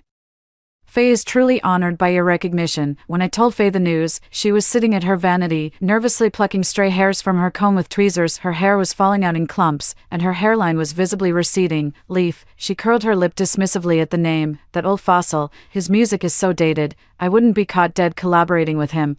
Faye, I said patiently, walking up behind her and massaging her shoulders. Leaf is the best producer in the country. Working with him can elevate your image from internet celebrity to young artist. You're popular now, but people in the industry say you lack class. This album is your chance to prove them all wrong. The word artist hit Faye's vanity right on the mark. She hesitated. I pressed my advantage. Besides, I've heard Leaf admires singers with spirit the most. The state you're in now, from an artist's perspective like his, might be seen as a unique artistic quality. Who knows, he might even see you as his muse. The muse. Faye's eyes lit up instantly. She tossed the tweezers aside and flashed a strange smile at her reflection. Haggard yet still beautiful. All right, I accept. Tell him I expect to be treated like a queen. No problem, I replied with a smile. Leaf, the only person in our past life who genuinely appreciated us sisters. I'm truly sorry about this. In this life, you shall become the most crucial pawn in my revenge scheme. When Leaf first laid eyes on Faye, his gaze held undisguised astonishment. Faye was in great form that day, wearing the white gown I picked for her with light makeup, sitting there quietly like an ethereal fairy. Miss Faye, your voice is a gift from God. Leaf lavished praise without restraint, gazing at her as if she were a masterpiece. Faye took the compliment with evident pleasure, nodding her head with an air of haughty grace. The initial phase of our collaboration went remarkably smoothly. The song Leaf wrote for Faye has a sophisticated melody and profound artistic conception, perfectly showcasing the magic in her voice. During recording sessions, the moment Faye started singing, everyone in the studio would be instantly captivated. The look in Leaf's eyes when he watched her gradually shifted from admiration to a touch of infatuation. I witnessed all of this unfolding before my eyes. I know he's taken the bait, and my revenge had only just begun. A gifted soul immersed in the world of art is most easily captivated by this kind of beauty tinged with mystery and fragility, for he won't see it as a flaw, but rather as a hallmark of genius, and I'm going to tear this beauty to pieces right before his eyes. During the album production, I started accidentally letting Leaf witness Faye's episodes. One time, Faye was in the lounge, frantically talking to herself in the mirror, alternating between tears and laughter. Another time, she suddenly burst into the break room, snatched a staff member's lunchbox, and like a wild animal, began shoveling the cold food into her mouth with her hands. Every time Leaf saw this, he was utterly shocked. I would immediately step in, pull him aside, and explain with a worried expression, I'm sorry, Professor Leaf, we didn't mean to startle you. Faye, she's under tremendous pressure and not in a stable state of mind. She's been a prodigy since childhood, always holding herself to impossibly high standards. This sudden fame has become overwhelming for her. As I spoke, I kept stealing glances at Leaf's reaction. His eyes showed no trace of disgust, only deeper compassion. She's been through so much. Leaf sighed, his brow furrowed with genuine concern. It's heartbreaking to see such a brilliant soul endure all this. I smirked inwardly. The fish had taken the bait. I know, I echoed, my voice trembling with feigned emotion. I'm terrified she might break one day. Professor Leaf, could you perhaps offer her some guidance? She truly looks up to you. Your words might reach her. Of course, it's my duty, Leaf responded without hesitation. Protecting my muse is an honor. From then on, Leaf's care for Faye extended beyond work to every aspect of her daily life. He would personally cook nutritious meals for her, yet Faye wouldn't take a single bite and dumped everything. Still, he persevered without complaint. He would keep her company with conversations and storytelling. Faye thoroughly reveled in the feeling of being pursued by such an exceptional talent. She began deliberately playing the part of a fragile, sensitive artist wounded by the world in front of Leaf. The atmosphere between them grew increasingly charged with ambiguity. My mom caught onto the signs and excitedly pulled me aside in private. Aurora, don't you think that Leaf has a thing for our Faye? I've looked into it. His family comes from a long line of intellectuals and they're worth hundreds of millions. If Faye could marry him, our family would. Mom, I cut off her daydream with a resigned smile. Leaf genuinely cares about Faye. My mom's eyes lit up immediately. That's fantastic, eh?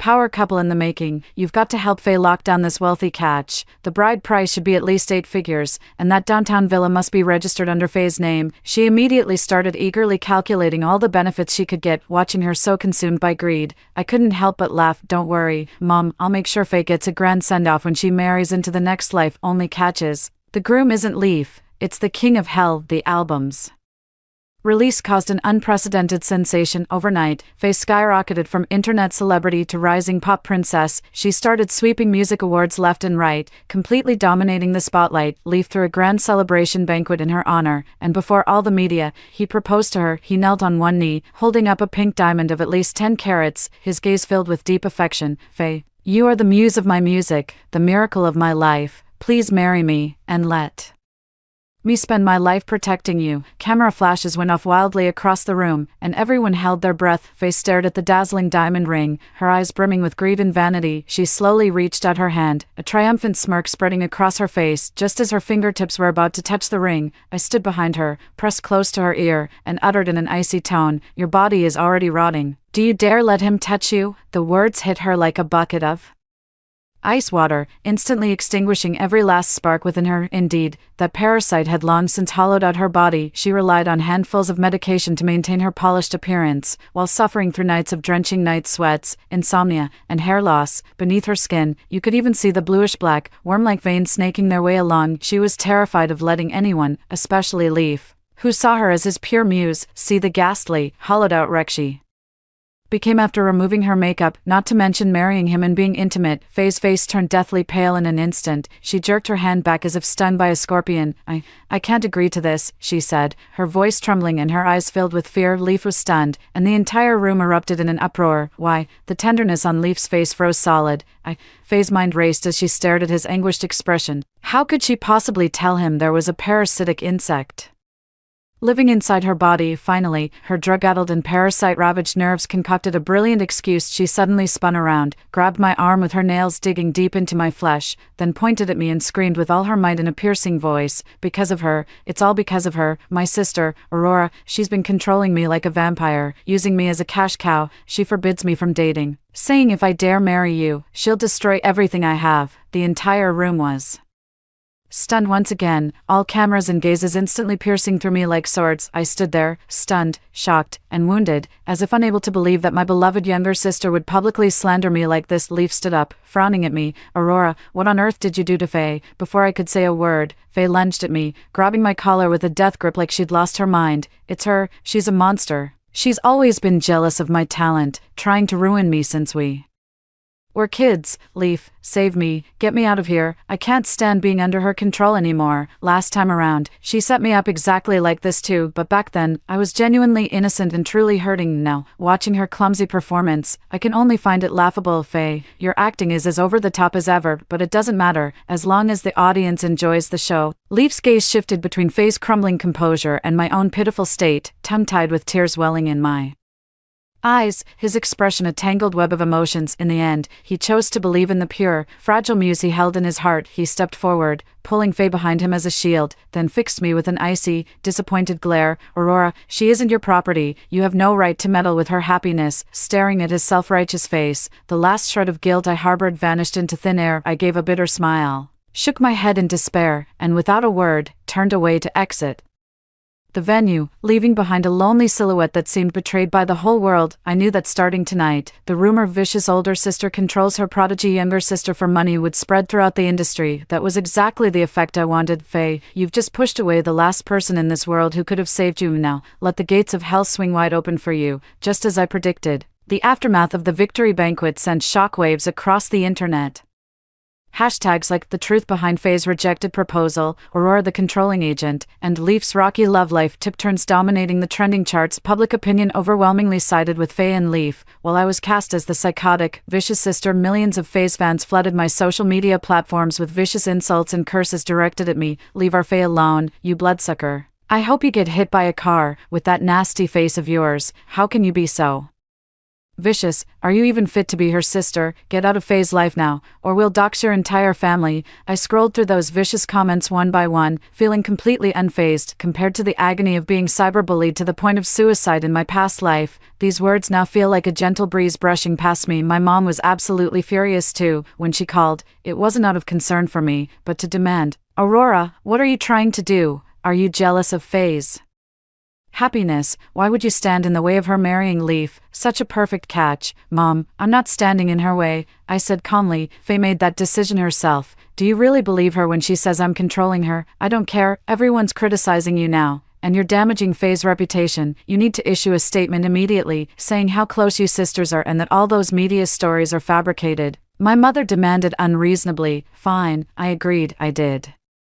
Publish a statement. 5. In the statement, I fondly recalled childhood memories with my sister and expressed how I'd always treated her dreams as my own. With tears in my eyes, I explained that my sister had been under immense pressure lately, which caused her to be mentally overwhelmed and say things she didn't mean. I pleaded with everyone not to take her words seriously or attack her. Finally, I announced that to give my sister more freedom, I would step down as her agent, leave the industry indefinitely, and no longer appear in her life. My statement was written with genuine emotion, deeply moving and heartfelt. Instantly, it shifted a portion of the public opinion. "Oh my God, my heart breaks for her. She gave everything, and this is the thanks she gets. Does Faye have some kind of persecution complex? She's always seemed a bit unhinged." Regardless, the fact that she stepped aside voluntarily shows real class. When my mom saw the statement, she was so furious she nearly had a stroke. She called me right back, yelling, "Who told you to quit? If you're gone, who's going to take care of Faye? Who's going to buy her those damn pills?" "Mom," I said with faint emotion, "Faye doesn't need me anymore. As for the medicine, I'll send you the seller's contact information. From now on, you'll have to handle this on your own." After saying that, I hung up the phone and blocked her number. Starting today, this family and these two people won't get another thing from me. Meanwhile, after being rejected, Leaf didn't give up.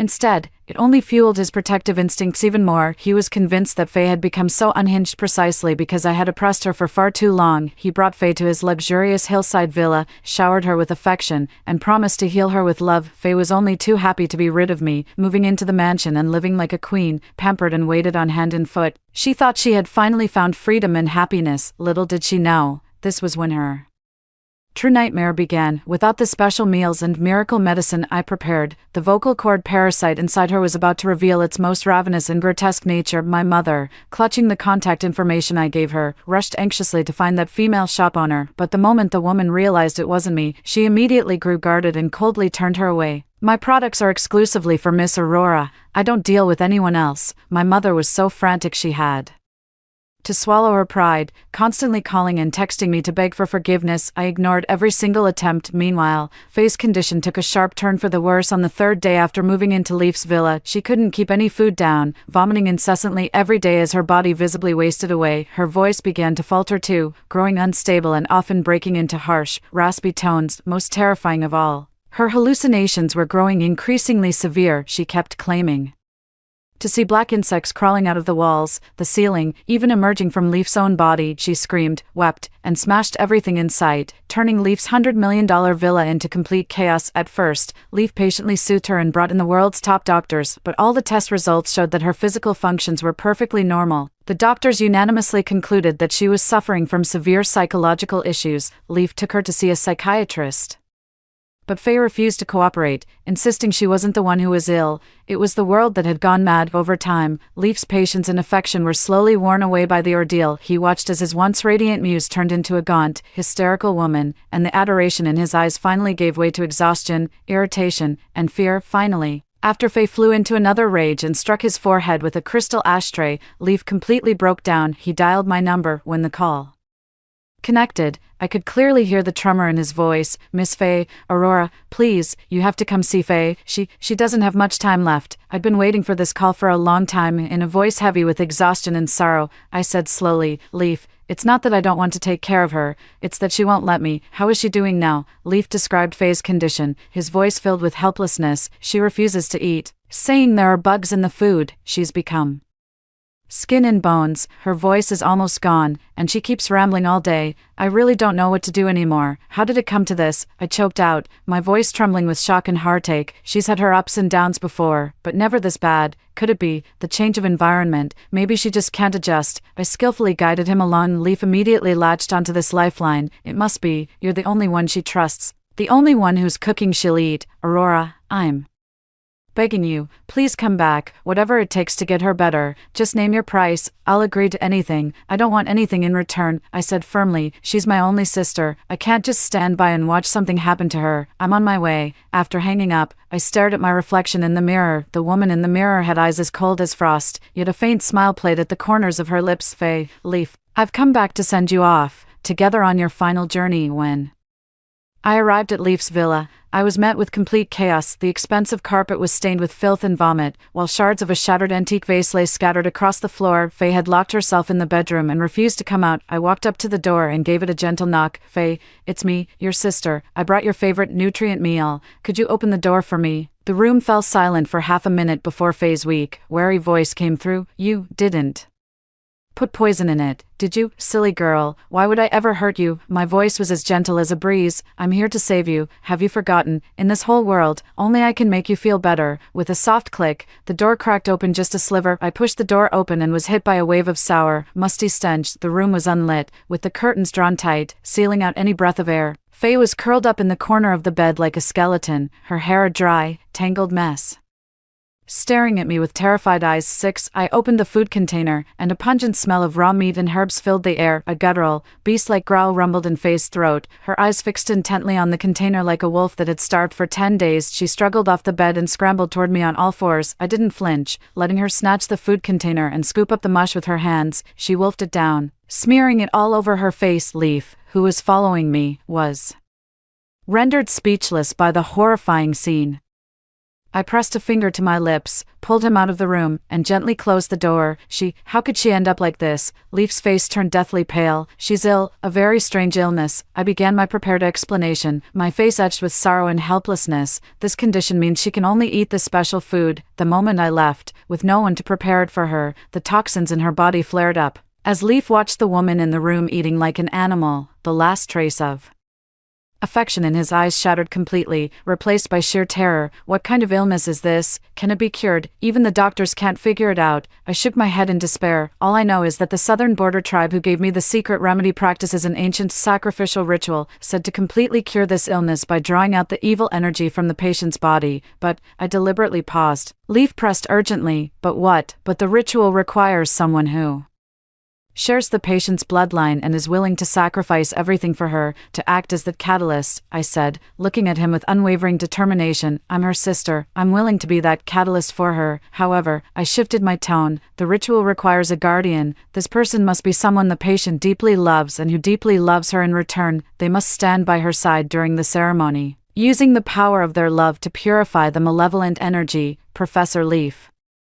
I can think of no one more suited for this role than you. I had successfully maneuvered Leaf into a moral position from which he couldn't refuse. If he refused, it would mean he didn't love Faye, that he was abandoning her in her hour of need. Given what little remained of his artist's pride, he would never turn his back. Sure enough, though his face was strained, Leaf gritted his teeth and nodded with difficulty. All right, I'll do it. Whatever it takes to save her. Wonderful, I exclaimed, gripping his hand with tears welling in my eyes. Mr. Leaf, you're truly a good man. For Faye's sake, and for the love you share, I will definitely succeed. But inwardly, I sneered. Yes, I will certainly succeed in sending you lovebirds straight to hell together. I warned Leaf that the sacrificial ritual was extremely perilous and must be conducted in an isolated location brimming with spiritual energy. I selected a long-abandoned estate registered under Leaf's name in the remote outskirts. The old mansion was rumored to be haunted, making it the perfect venue for my purposes. I also informed him that the ritual required 7 days of preparation, during which I must set up the formations alone in the mansion with absolutely no disturbances. Leaf took it as gospel and immediately handed me the keys, vowing to keep everyone away. Key in hand, I went to the old house alone. I didn't set up any damn magic circle. I contacted a friend who specializes in secret chamber engineering. And together with his team, we gave the old house a makeover. We installed premium soundproofing materials, dozens of pinhole cameras, and a complete HD live streaming system in the basement. I also bribed a few gossip bloggers, paying them hush money to release a live stream link simultaneously at a designated time. I've even come up with the perfect title, The Celestial Diva and the Musical Prodigy. A sacrificial live stream like no other. After setting everything up, I returned to Leaf's villa. After a few days of eating my specially prepared meals, Faye's spirits lifted considerably and her voice returned to normal. She had transformed back into that radiant superstar. Her attitude toward Leaf did a complete 180. She smiled at him, spoke gently, and thanked him for standing by her through thick and thin. Leaf thought his love had moved her, and he grew hopeful about the upcoming ceremony. My mom somehow found out I was going to be the conduit and called me again. Aurora, I heard you're performing some ritual for Faye. Is it dangerous? You can't afford to get hurt. What would happen to Faye if something happened to you? What would I do? Her faint concern made me sick to my stomach. Don't worry, Mom. I'd do anything for Faye. But come to think of it, you're blood related to Faye too. You'd probably make a better conduit than I would. Dead silence fell on the other end of the line. After a long pause, my mother stammered, I'm getting old, and my health isn't good. You're young, you should handle it. Sure, I chuckled softly and hung up. See, that's my dear mother for you, always putting herself first. The day before the ritual, I gave Faye a double dose of this special medicine. Then, I brought her and Leaf to the old house I had renovated. I had them change into the white robes I prepared and led them into the dim, damp basement. In the center of the basement, a massive eerie symbol was painted in red. Hundreds of white candles flickered around it, casting ghostly shadows. The ritual begins now, I commanded in an eerie tone. Faye, lie down in the center. Professor Leaf, sit beside her and hold her hand. No matter what happens, don't let go. Keep thinking of your love for her. Let that love be her shield. The oppressive atmosphere left them no choice but to comply without question. I moved to the corner, where they couldn't see me, and slowly pulled shut the heavy iron door, sealing the basement completely. Then, I flipped a switch hidden within the wall. A harsh, rustling sound instantly filled the basement, like countless insects skittering across the floor. I'd created that sound using special effects software. At the same time, hidden projectors whirred to life, casting distorted, giant insect shadows across the walls, ceiling, and their white robes. Faye, already under the influence of the drugs, completely broke down under the terrifying sensory assault. Bugs. So many bugs. She let out a piercing scream, trying to scrambled to her feet and flee, but Leaf held her firmly, shouting in her ear, Faye, don't be afraid. It's an illusion. The evil energy is being drawn out. I'm here with you. I love you. No, it's real. They're biting me. They're trying to burrow into my body. Faye struggled frantically, clawing bloody scratches into her face, neck, and arms with her nails. To calm her, Leaf could only hold her more tightly in his arms. Standing in the monitoring room next door, I watched the chaotic end frenzied scene through the one-way glass, a satisfied smile spreading across my face. Then, I picked up the microphone. In a distorted, androgynous voice processed through a modulator, I slowly began to speak. 7. Welcome, everyone, to my live stream. My voice, amplified through the speakers, reached Faye and Leaf's ears with crystal clarity. They both froze simultaneously, their eyes darting around in panic. Who's there? Who's speaking? Leaf's voice trembled with fear and rage. Ignoring him, I continued in an eerie tone, tonight, we shall witness a spectacular performance. The show is called Human and Goo. At the same time, dozens of gossip bloggers simultaneously posted the live stream link across the entire internet. Countless netizens, drawn in by the title, flooded into the live stream like a tidal wave. The live stream footage showed the main surveillance camera angle from the basement, dim lighting, eerie symbols, an embracing couple, and walls crawling with squirming insects that would make anyone's sanity plummet. The barrage exploded instantly. Holy crap, what is this? Are they filming a cult movie? Isn't that Faye and Leaf? What are they doing? The atmosphere is so eerie, even a tough guy like me got goosebumps. Watching the scrolling comments, my smile widened. You must be wondering how our leading lady, the celestial songstress Miss Faye, possesses such a mesmerizing voice. Now, let me unveil the secret for you all. With that, I pressed another button. A video began playing simultaneously on the basement wall, and in the live stream, the video footage captured the entire procedure of Faye having the vocal cord parasite implanted in that small shop, the eerie woman, the squirming white worm, the silver blade slicing open the throat, the gruesome scene of it being inserted, high definition, and censored, with a full 360-degree view. Ugh, what is this? It's absolutely disgusting. So that worm was implanted in her throat. Her angelic voice was actually produced by a worm. Oh my god, what kind of monster have I been a fan of? I'm going To be sick, I'm never listening to her songs again. The barrage was filled with wails and curses. Down in the basement, Leaf was completely dumbfounded. He released Faye in disbelief, pointing at the video on the wall with a ghastly pale face as he demanded, "Faye, what is that? Tell me it's not real." Faye had completely lost her mind, staring at her own image in the video and the swarming insect shadows covering the walls around her. She let out a scream that sounded utterly inhuman. "It's all lies, every bit of it. Aurora, it was you, you bitch, you did this to me." She suddenly broke free from Leaf and charged in one direction like a rabid beast. That direction led straight to the surveillance room where I was stationed. Of course, there was no way she could break in. She began frantically slamming her head and body against the specialized glass disguised as a wall, each impact echoing with a deafening bang, bang, bang. "Aurora, you bitch, get out here, come out and face me if you dare." I watched her tantrum with detached calm, leisurely switching to the next video. The new clip showed her at my place, devouring raw meat paste like a starved ghost. Then came the footage of her in the lounge, murmuring eerie monologues to her reflection. She snatched the staff's boxed meal and devoured it with her bare hands like a rabid animal, one after another. Every disgraceful, ugly, and unhinged side of her was laid bare before tens of millions of netizens, her ethereal goddess persona shattered beyond recognition. The live stream viewership had surged past 50 million and was still climbing rapidly. Everyone was rendered speechless by the horrifying scene. Leaf slumped to the floor, his eyes hollow as he stared at the woman on the screen whom he had once cherished like a treasure, as if his very soul had been ripped away. He muttered to himself, "A lunatic, she was a lunatic all along. I fell in love with a madwoman." Watching it all unfold, I felt it still wasn't enough. I picked up the microphone, turned off the voice changer, and spoke softly and clearly in my own, Aurora's voice. "Little sister, don't rush. The final grand gift I've prepared for you hasn't even arrived yet." I pressed the final button. In the basement, the piercing insect chirps and Faye's furious roars all vanished. In its place came a melodious piece of music. It was Faye's biggest hit, the song Leaf wrote for her that made her legendary. Titled Muse. Amidst the beautiful melody, I began to speak slowly, and my voice spread across the entire internet through the live stream. "Hello everyone, I'm Aurora, Faye's sister. I'm sorry we have to meet under these circumstances. Today,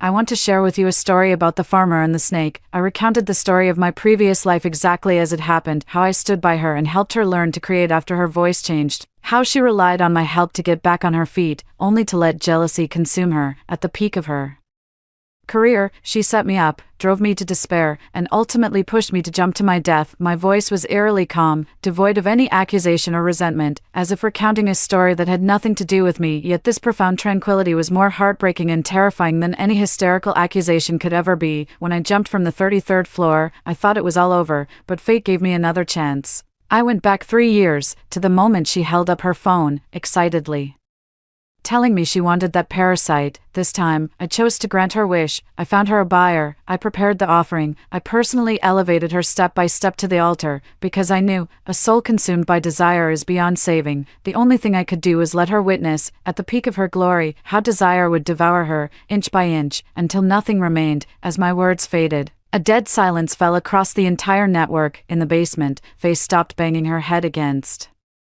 the wall. She turned stiffly, staring blankly at the empty room, her eyes filled with unprecedented terror. You've been reborn too?" she asked, her voice trembling and broken. "Yes," I chuckled softly, enunciating each word deliberately. "Surprised, little sister." Faye let out the most piercing, most despairing scream of her life. This scream was no longer ethereal or beautiful, but filled with hoarseness, ruin, and a tearing quality. Something deep in her throat seemed to shatter. She clutched her throat, dropped to her knees, and began coughing violently. She coughed as if her very soul were being torn out, her face contorted in agony, as though trying to expel her own organs. Finally, after a violent spasm, she jerked her mouth open and expelled a mass from deep within her throat. It was a plump, ghastly pale worm, now more than 10 times larger than when it was implanted, still writhing faintly on the ground. The worm's body was smeared with bloody streaks and slime. It twitched a couple more times on the ground, then fell completely still. The vocal cord goo was dead. Faye's singing voice was completely ruined. Staring blankly at the disgusting dead insect on the ground, she tremblingly touched her throat that kept making a wheezing sound as air leaked through. Finally, her eyes rolled back and she completely passed out.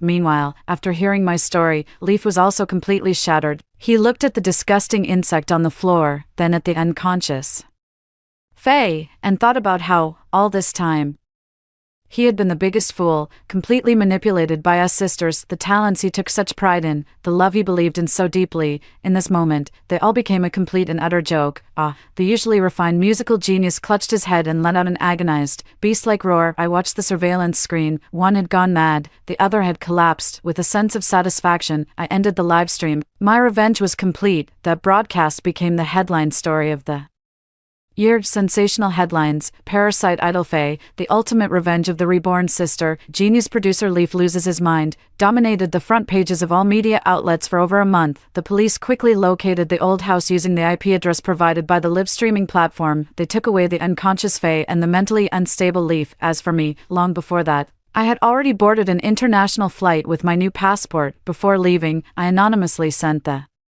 police a complete package of evidence, including the chain of evidence, transaction records, and a list of individuals involved in the Southern Border Tribe's trade of goo insects. The organization that had harmed countless people was swiftly rounded up in its entirety. Faye was rushed to the hospital and her life was saved, but her vocal cords were permanently damaged. She could barely speak normally, let alone sing. To make matters worse, her mental state completely collapsed. She was diagnosed with severe schizophrenia and committed to a psychiatric hospital. Rumor has it that in her hospital room, she does nothing but repeat one phrase over and over: "Sister, I was wrong. I was truly wrong. Please, let me go." Leaf didn't fare much better. His family took him home, and he hasn't been seen since. They say he locks himself in his room every day, constantly writing songs only to tear them up, forever muttering, "It's all a lie. The singing is a lie. Love is a lie. It's all just bugs."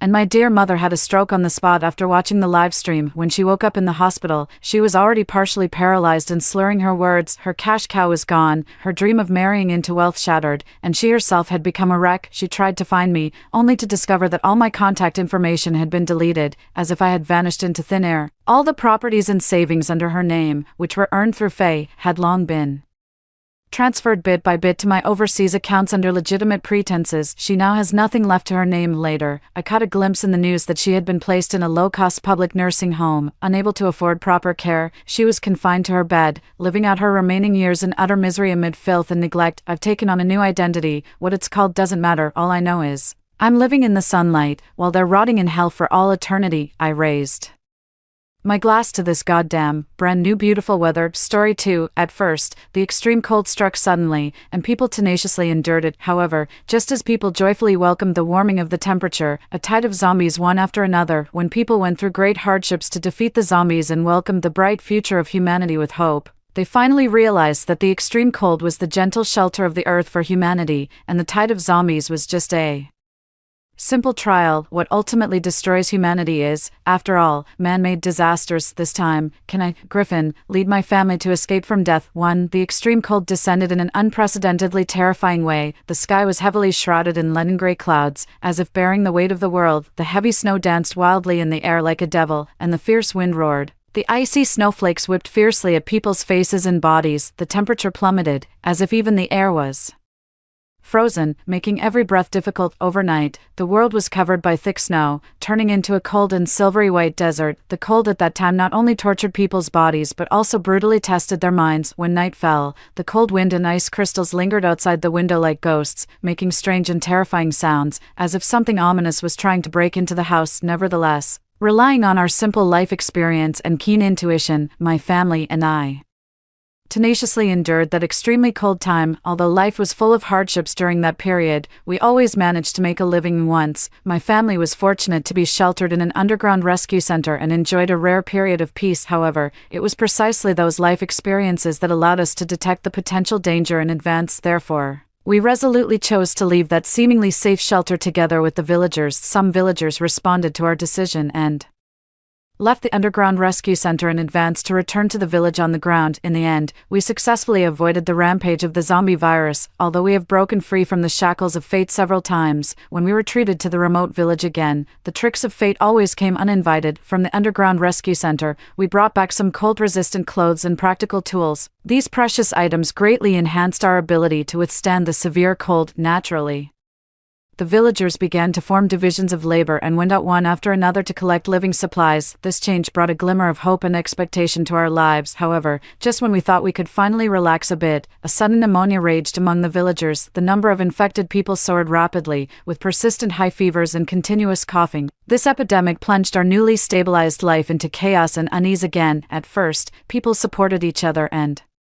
shared medicine. However, as the number of infected people continued to increase, this atmosphere of unity and mutual assistance gradually disappeared, replaced by everyone's deep worry about their own future. The sharing of medicine was also interrupted as a result. This change exacerbated the deterioration of the epidemic, causing Lennox to fail to survive this disaster and leave us forever. Similarly, my eldest son also passed away due to persistent high fever. My second son was also infected with pneumonia, but he was luckier, and his condition did not deteriorate rapidly. He held on until the moment when I contacted the troops to launch a second rescue. After receiving treatment, my second son's condition quickly stabilized. At the same time, the spread of pneumonia in the village was gradually brought under control. However, regrettably, this tribulation did not make the villagers more united. Instead, it made them defensive and created an insurmountable estrangement among them.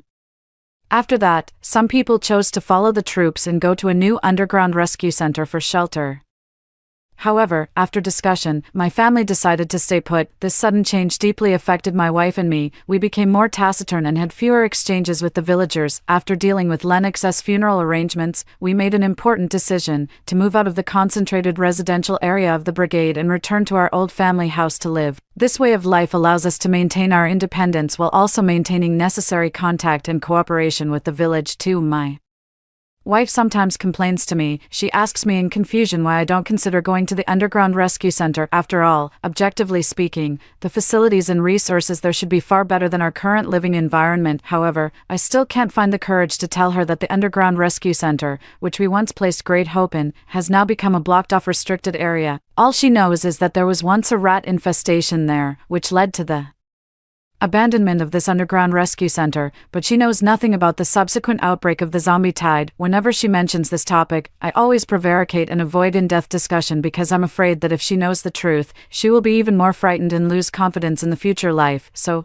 I choose to remain silent and devote my energy and time to taking care of my family, preparing food, and doing housework, trying to create a relatively stable living environment for them in this apocalyptic situation. Despite this, although I appear calm on the surface, I can't hide the deep panic in my heart. Every day, I silently bear this pressure and fear, striving to maintain the normal operation of this family, and at the same time, I also look forward to the early end of this disaster. I often recall the tragic scene of the underground rescue center, zombies rampaging, people being bitten, and helpless cries and desperate eyes intertwined. That scene was like a living hell, and even the tanks of the troops couldn't withstand the crazy zombies. These pictures are like nightmares that linger, filling me with fear for the future. In the face of my silence, my wife didn't delve deeper. After all, we still have to carry on with our lives. Fortunately, our food reserves are still relatively sufficient. After my second son recovered from pneumonia, both my wife and I were fortunate enough not to be infected, although life has not fully returned to normal. At least we can still survive. Moreover, there is some good news in our life. The broadcasting system has been rebuilt and put into use now. My second son's greatest entertainment is playing with the hand-crank generator radio. He is keen on listening to the broadcasts from all over the place and has a strong curiosity and yearning for the life in the underground rescue center. Such a life is simple and unadorned, but it reveals a rare peace and tranquility. We try our best to get our life back on track, cherish every moment in front of us, and also have expectations and hopes for the future life. However, when I listen to the radio with my child, I find an unusual phenomenon. Some radio stations on certain frequency bands will suddenly disappear, and then we can no longer receive their signals, as if they had never existed. This phenomenon makes me begin to suspect that the things I have experienced may also be happening in other underground rescue centers in other regions. As the number of radio stations decreases day by day, the soldiers who come to the village for material exchange also become increasingly scarce, and each time it is a different soldier. At first, some young soldiers would still suggest to us that if life on the ground was too difficult, they could help us re-enter the underground rescue center, but now, whenever the soldiers come, they just try their best to leave more supplies for us and avoid talking about the things in the underground rescue center.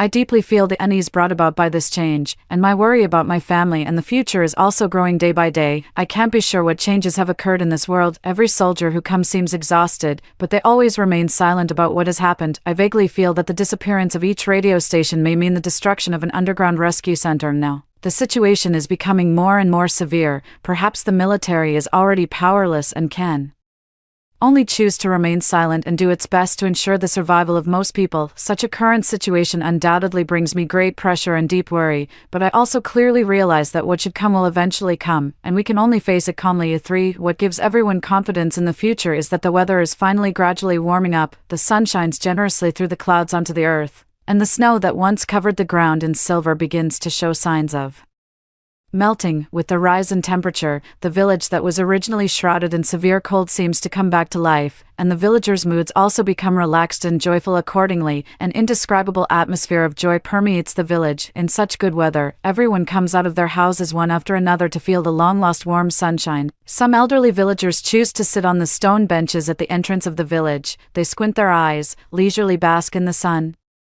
chat about family affairs, and their faces are filled with satisfied and serene smiles. While some industrious villagers start to get busy, they take tools, repair the houses damaged by the severe cold, and sort out the fields covered by snow, making full preparations for the upcoming farming season. The children are even more excited. They play snowball fights and build snowmen in the snow, fully enjoying the joy at the end of the extreme cold. As the snow gradually melts, the earth begins to reveal its original appearance, and the moist soil exudes a fresh smell. The tender green grass in the fields that was originally covered by snow pokes its head out of the soil, as if announcing the arrival of spring to the world. In such an atmosphere, my wife's mood also becomes more and more joyful. She stands at the door of the house, looking out at the distant fields, and a long-lost smile appears on her face. She sees the hope of life and looks forward to restoring a normal life as soon as possible and feeling the beauty and tranquility of life again. Now, the villagers' moods have also become kind. They have regained their former kindness and enthusiasm, and the relationship between them has become more harmonious. My wife often takes the children to visit the neighbors in the village, exchanges experiences and insights with them, and shares each other's joys and sorrows. This kind of intimate communication makes them feel the warmth and unity of the village. At the same time, the villagers have also expanded the scope of their material collection. Everyone actively prepares together to restore the normal order of life. The villagers not only collect daily necessities but also bring back some seeds, intending to plant hope in the new farming season. However, as the scope of activities increases, the villagers discover a shocking fact. The underground rescue center has been listed as a restricted area and is closely guarded by the troops. This secret has triggered countless speculations and rumors, and the villagers begin to talk about it. Some people say that there are important military secrets hidden there, some people say that it is a secret laboratory of the government, and some even spread the rumor that there are terrifying monsters imprisoned there. Although various gossips and rumors are flying around, most people don't seem to care too much. The villagers are more willing to believe that this is a necessary measure taken by the government to ensure the safety of the villagers. After all, under the shining of the warm sun, the haze in people's hearts has gradually dissipated. The sun gives people infinite courage and hope, making them feel the beauty of life. At this moment, people's hearts are only filled with joy. They are fortunate that they have survived the disaster and are looking forward to a new life. However, unlike the villagers immersed in the warm sun and optimistic atmosphere, I am still shrouded in deep fear all day long. I know very well that the secret hidden in that underground center is far more terrifying and thrilling than what the villagers can imagine. The terrifying creature that once destroyed the underground rescue center is very likely to appear on the ground now. With the warming of the temperature, whenever it is late at night and everything is quiet, I always neurotically feel that I seem to hear the harsh alarm sound that once rang in that underground center,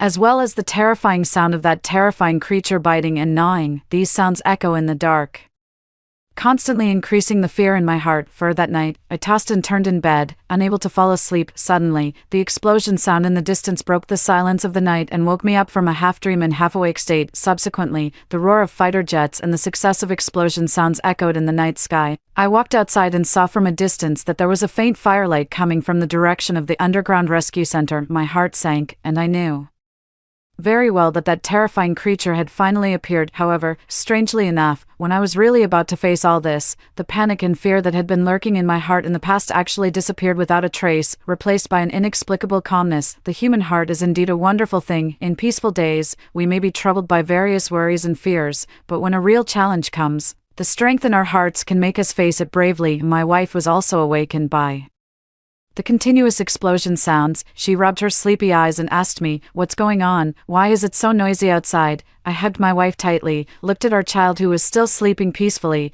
and then described to her in detail what I had seen and heard in the underground rescue center. I took a deep breath and then said, "Wife, do you know why the underground rescue center we went to has been listed as a restricted area?" My wife showed a confused expression and asked back, "Isn't it because of the previous rat infestation?" "Husband, why do you suddenly mention this? The sound outside sounds like an explosion. What on earth is going on?" I was silent for a moment and said in a slightly heavy voice, "Those are indeed explosion sounds. The zombie monsters in the underground rescue center have escaped." My wife looked at me and asked in disbelief, "Husband, are you confused? What zombie monsters? What are you talking about?" She reached out and touched my forehead, then said, "You don't have a fever either. Why are you talking nonsense?" I stared at my wife, took a deep breath, and said, "Wife, I'm fine, but now I have to tell you the truth. The things that happened in the underground center are far more terrifying than the rat infestation you saw." A trace of unease flashed in her eyes, but she still looked at me, waiting for me to continue. "Not long after you left the underground rescue center,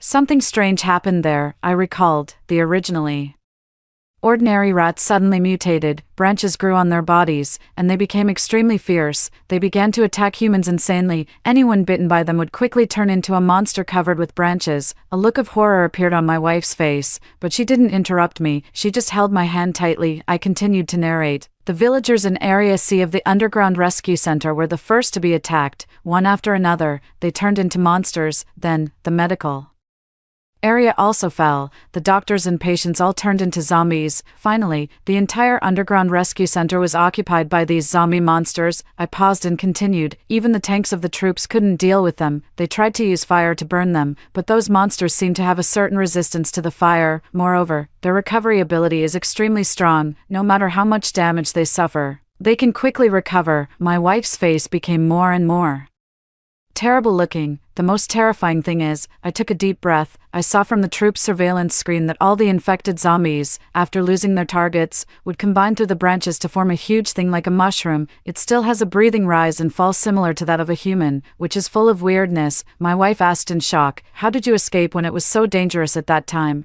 I took a deep breath and said to my wife solemnly, "At that time, the troops suspected that it was the low temperature that prevented those monsters from spreading to the ground. So, after the underground rescue center was completely occupied, the zombies fell into a state similar to dormancy due to losing their attack targets." My wife looked at me in shock. "Do you mean that now that the temperature has warmed up, those zombies have come to the ground and are fighting with the station troops?" I nodded. "That's right, wife. The current situation is very serious. Even the fighter jets have been dispatched for bombing, which shows that the ground troops can no longer control the situation." My wife suddenly stood up, her voice full of urgency and panic. "Husband, we have to pack up and run away quickly. The farther the better." I shook my head sadly, held her hand tightly, and said in a low but firm voice, "Wife, it's useless. Where else can we go?" According to my analysis of the disappearance of the radio station signals, similar disasters have occurred one after another in various places. No matter where we hide, we can't avoid those zombies. No, we can only pray that the soldiers on the front line can find a way to eliminate these zombies as soon as possible." A trace of worry flashed in my wife's eyes. "But what about the child?" I was silent for a moment. A trace of helplessness flashed in my eyes, and I said softly, "Whether there is a future or not, it can only depend on the child's fate. The only thing we can do now is to let the child have more happy times as much as possible. What does the child like to eat? I'll go and make it for the child now. Let's have a good time as a family and enjoy this last moment. Even if we die, we should be together as a family and have a full meal before we go on our way." Accompanied by the intermittent explosion sounds in the distance, I stood in the kitchen and started to get busy. These sounds seem to be constantly reminding us that the world has become more and more strange and dangerous. But at this moment, I just want to cook a sumptuous meal for my family. I opened the cabinet and started to sort out all our stock. Before the end of the world, we always saved every bite of food, but now, I don't want to save anymore. Preserved meat, canned food, dried goods, these are all the foods we stocked up on before to deal with the end of the world. Now,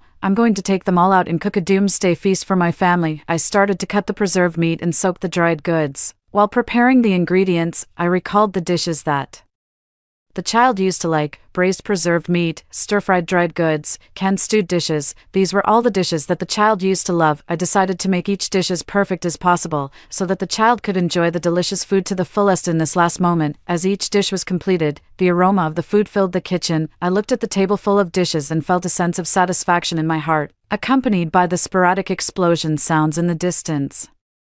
The child was woken up by us from his sleep. He rubbed his hazy eyes and looked at us with a confused expression. However, when he smelled the aroma of the food on the table, his eyes lit up immediately. "It smells so good," the child exclaimed excitedly, completely ignoring the explosion sounds outside. He couldn't wait to sit at the table and started to wolf down the food, watching him eat so happily. A warm current welled up in my heart. Since the end of the world, we haven't eaten so extravagantly for a long time. The child had been craving it for a long time. As he ate, he smiled happily. "Eat slowly, don't choke," I reminded softly, and at the same time, I picked up a piece of braised preserved meat and put it in his bowl. Watching the child eat so happily, I felt a lot of emotions in my heart. There is nothing warmer and more important than the company of family. 5. The explosion sounds continued unceasingly and got closer, as if each sound was reminding us of the cruelty of the end of the world. The child had almost finished eating. He raised his head and there was a look of confusion in his eyes. "Dad, is that the sound of firecrackers outside? But it's not a festival now." My wife held the child's hand tightly and didn't say anything, her eyes showing deep worry. I stroked the child's head and said in a slightly heavy voice, "Well, it does sound like firecrackers, but today is not a festival. Maybe people are setting them off to drive away the bad things."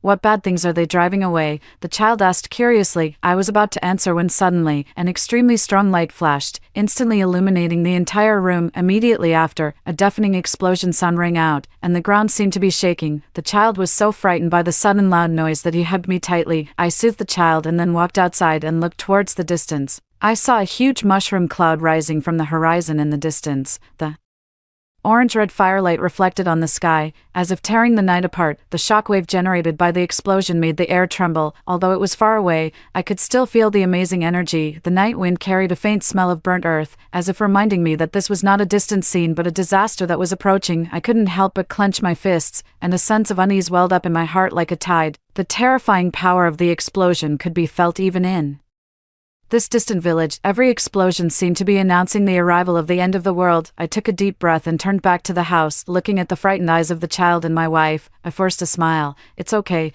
it's just that there are a lot of firecrackers, and they are a bit big." However, the despair in my heart was as deep as the night. "Wife, there is still a bottle of good wine in the cellar. We were reluctant to drink it before. It has been there for years, right? Let's drink it all today." I looked at my wife, my eyes showing a kind of determination. My wife didn't say much. She turned around and went to the cellar to get the bottle of long-stored good wine. I silently took out 4 cups. My wife saw the 4 cups and asked in confusion, "4 cups? Who are you going to give the wine to? Jagger is still young. Don't let him drink it. I'll just drink with you." I shook my head and said in a deep voice, "This is a good thing. Jagger and the eldest son have never drunk it before. I don't know if there will be a chance in the future." I paused and then continued, "Pour a glass of wine for the eldest son first and let him taste it too. The eldest son left early and didn't have the chance to drink it." I turned to Jagger and said softly, "Jagger, pour a glass of wine for your brother too. This is the first time you and your brother are drinking. You can have a drink with him first." My wife couldn't help wiping her tears and turned her head away when she heard this. Jagger was very obedient. He picked up the wine bottle, poured a glass of wine for an empty cup, and also poured a glass for himself. "Jagger, pour the wine for your brother in that direction," I instructed. Jagger was very sensible. While pouring the wine on the ground, he said, "Brother,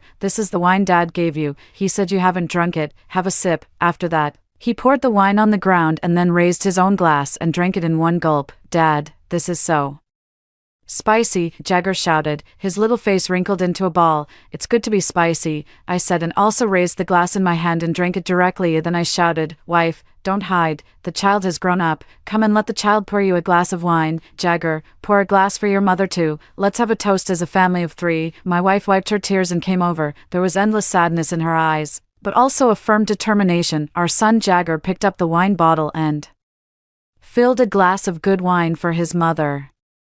I took my wife's hand, placed the glass firmly in her hand, and then held her hand tightly. I looked into her eyes, took a deep breath, and then said, "Come on, let's drink this glass together as a family of 3. My voice was a bit shaky, but the firmness and resolve in it were beyond doubt. My wife looked at me, and tears welled up in her eyes again, but she didn't cry out loud, she just nodded silently. The 3 of us raised our glasses and clinked them together. The clear sound echoed in.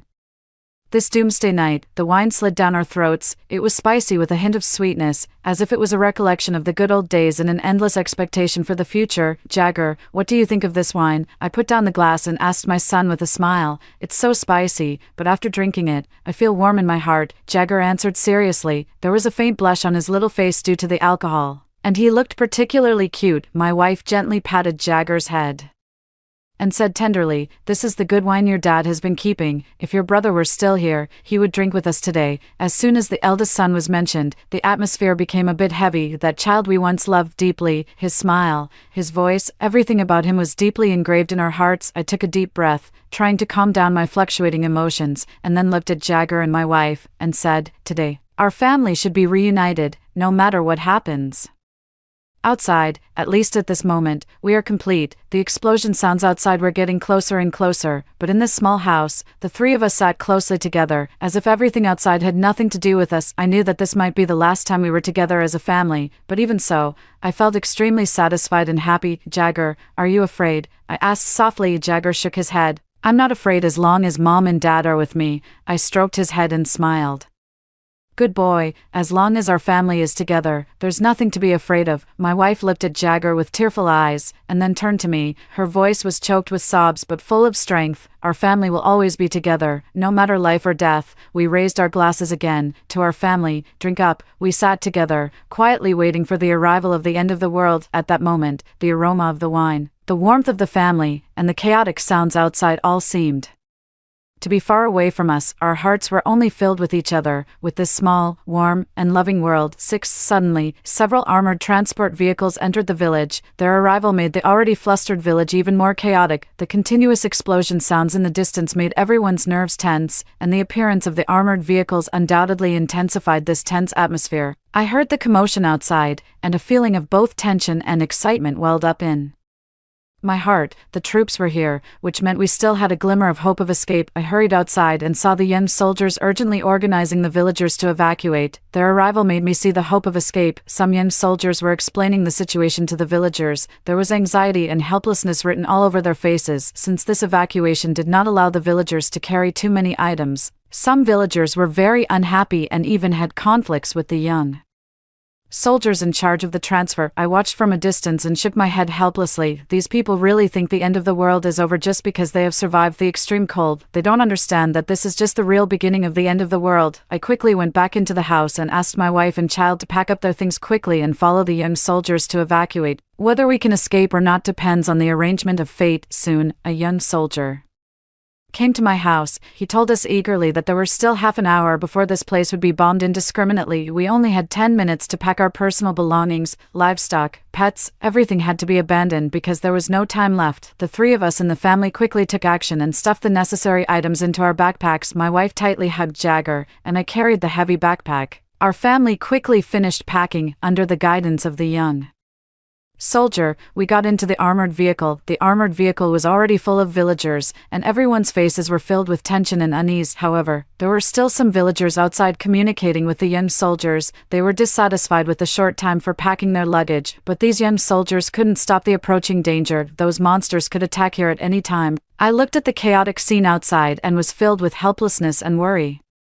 Finally, several young soldiers had no choice but to give up waiting for those villagers who were still entangled. The armored vehicle started at full speed and fled towards the distance. I held my wife's and child's hands tightly and silently prayed that we could escape safely. Soon, a huge explosion sound and a dazzling flash came from behind the vehicle. I looked back and saw mushroom clouds rising in the distance. My heart was filled with horror and helplessness. The young soldier next to me saw my worry and comforted me. "Uncle, don't worry, we will do our best to protect everyone's safety." As the armored vehicle drove away at full speed, we could still feel the hot air rushing towards us. I could only silently pray that those villagers who were still entanglement about their personal belongings at that time could finally escape. In this end-of-the-world situation, we can't save everyone, especially those who can't distinguish between the important and the trivial. There's nothing we can do about them. The armored vehicle bumped on the rugged mountain road. Every bump made my heart beat faster. Jagger tightly hugged his mother's neck, and his little face was full of fear. I gently patted his back, trying to give him some comfort. The atmosphere in the vehicle was very depressive, and everyone was silent. I looked out of the window and saw that the sky in the distance was shrouded in mushroom clouds, and thick smoke was rising from the ground. This scene reminded me of those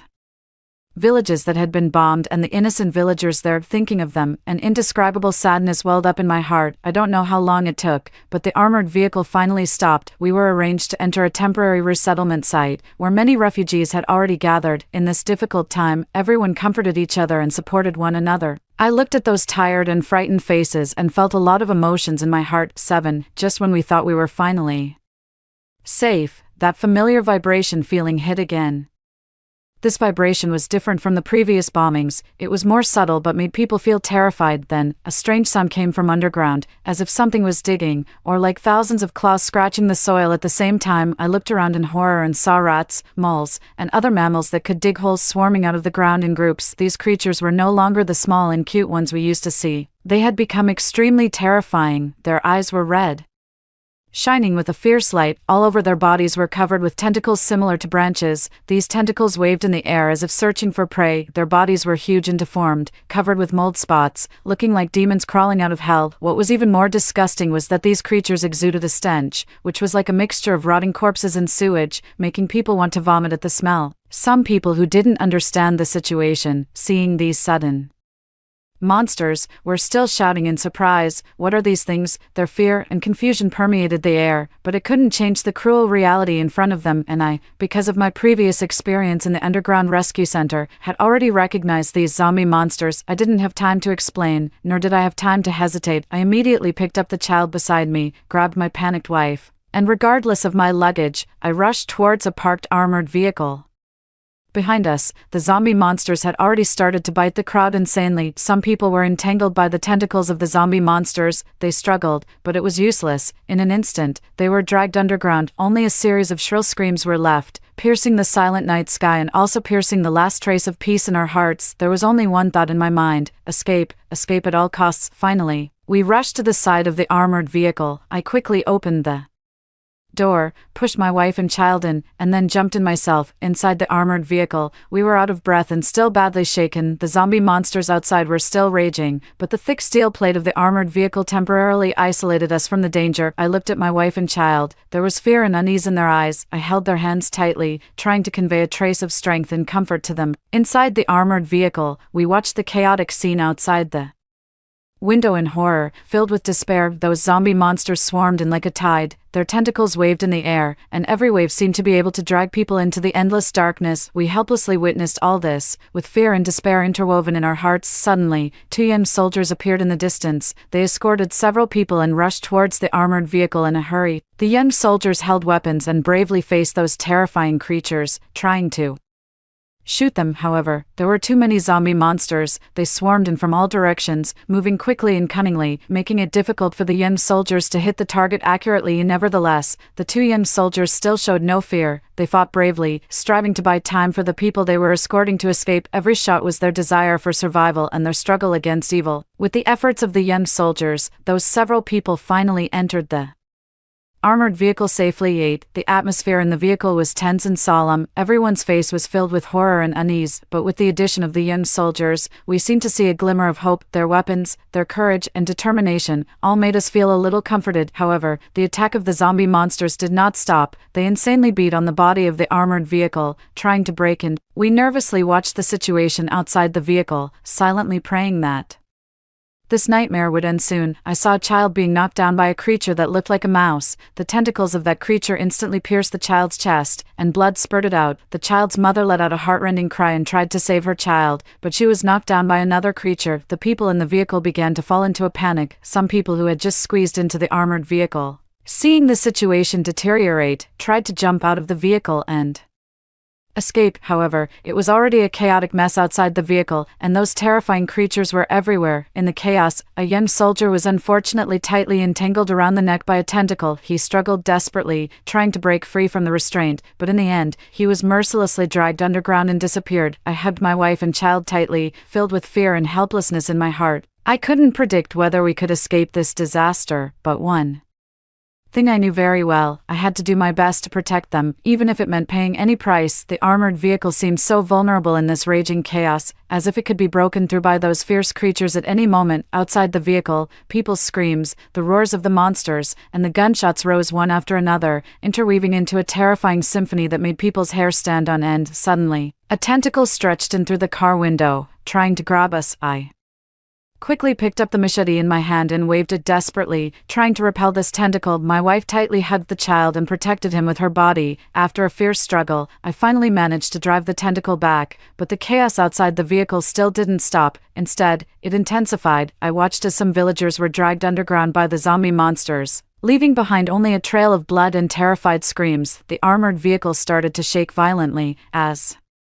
if it could overturn at any moment. We clung tightly to the handrails inside the vehicle, fearing that we would be thrown out. I felt a deep sense of despair overwhelming me. I didn't know if we could make it through this ordeal. The young soldier in the driver's seat had been captured by the monsters and vanished without a trace. The other young soldier inside the vehicle now also looked panicked, with a deep sense of helplessness and fear in his eyes. In this critical moment, without hesitation, I rushed to the driver's seat and quickly started the armored vehicle. The sound of the wheels crushing the ground mixed with the surrounding screams and roars. All I had in my mind was one thought: escape this hell, check everyone, stay away from those with wounds on their bodies. I roared at the young soldier beside me. They will soon be infected and turn into the same kind as those zombie monsters, and then attack us in turn. As I roared, I drove the armored vehicle recklessly, trying to break through the heavy siege. The vehicle shook violently with the bumps on the ground, and every impact made my heart skip a beat. However, I knew that I must not stop at this moment. Stopping meant death. At this time, the young soldier beside me gradually regained his composure and began to carefully check in the narrow compartment whether anyone was injured. I was taken aback for a moment and watched his actions, a complex emotion welling up in my heart. How should we deal with these injured people? Before I could figure it out, several people who were found to have wounds on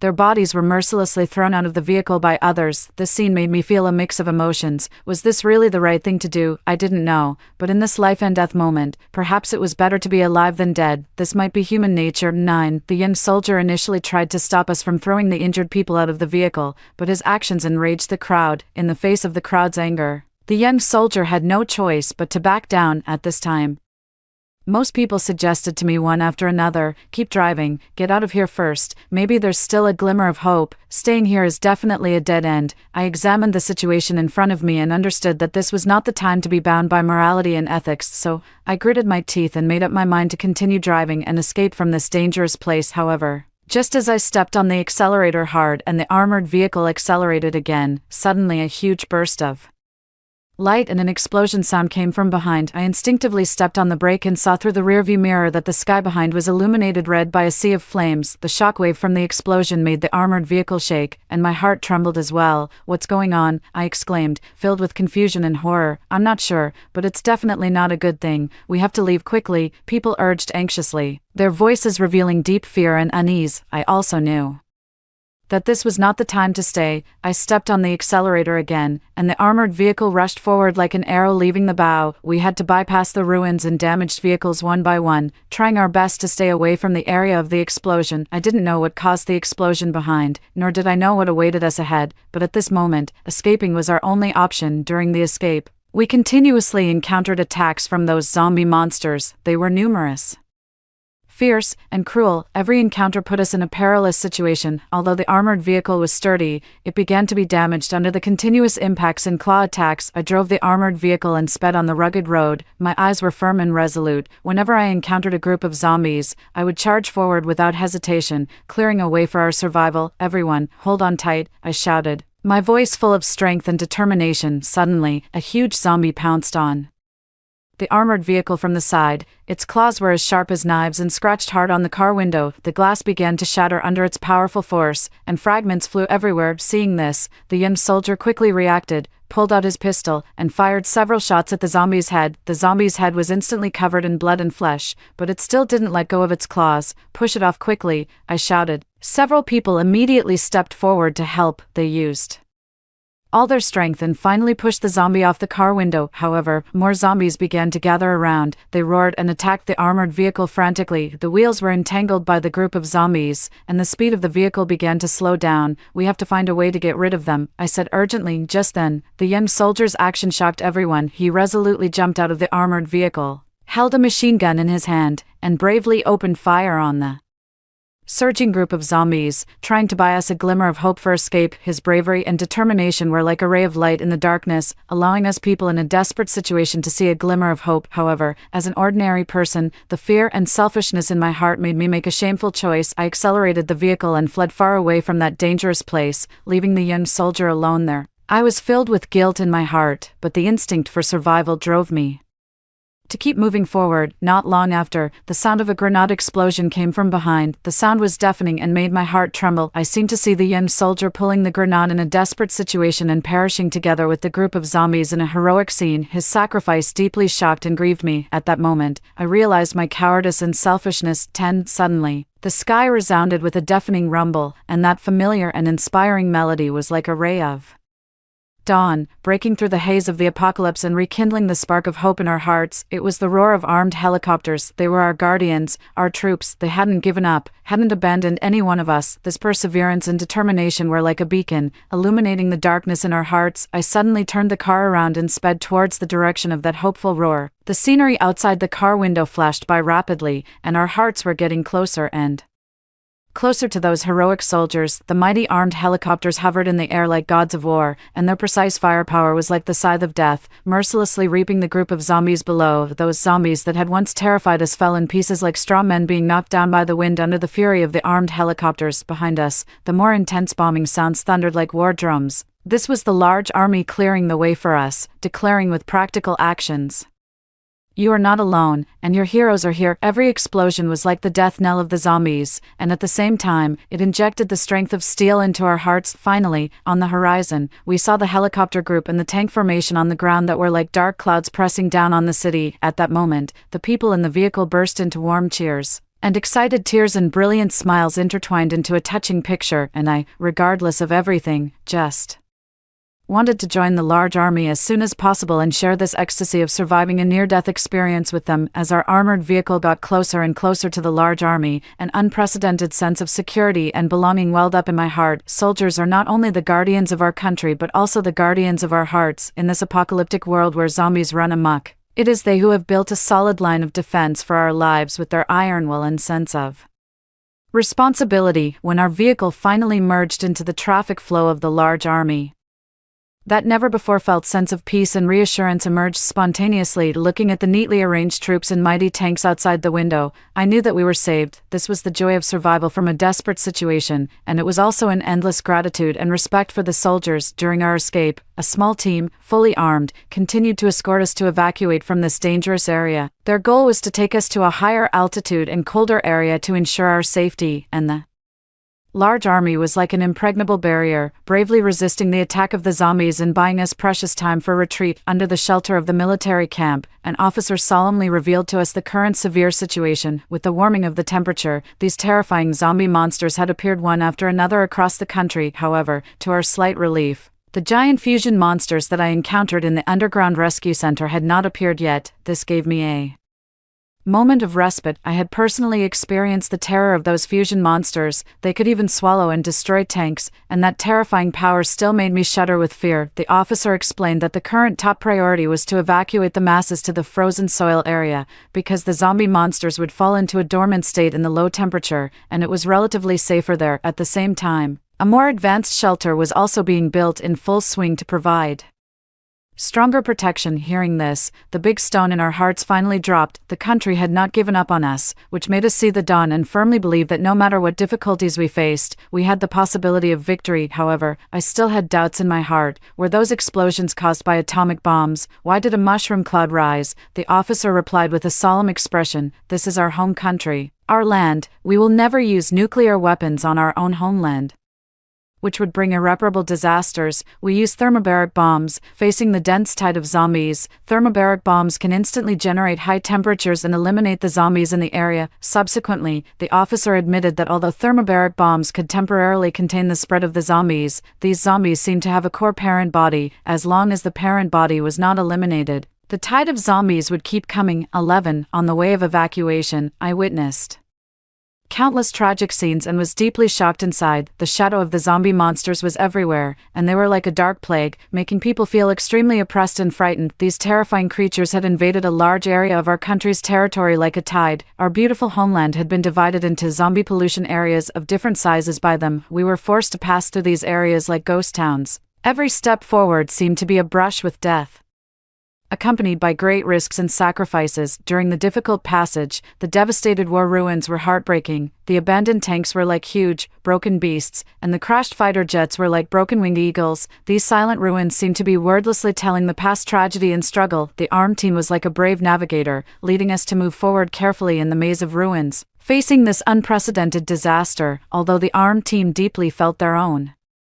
insignificance, the instinct for survival and the mission of protecting the masses on their shoulders made them unable to take a step back. As the team of evacuating masses continued to grow, the armed forces from all sides also converged like trickling streams into the sea, jointly building an iron wall to resist the current crisis. However, on a necessary road, we encountered an unprecedented challenge. A huge fusion zombie, like a moving hill, blocked our way forward and cut off our way out.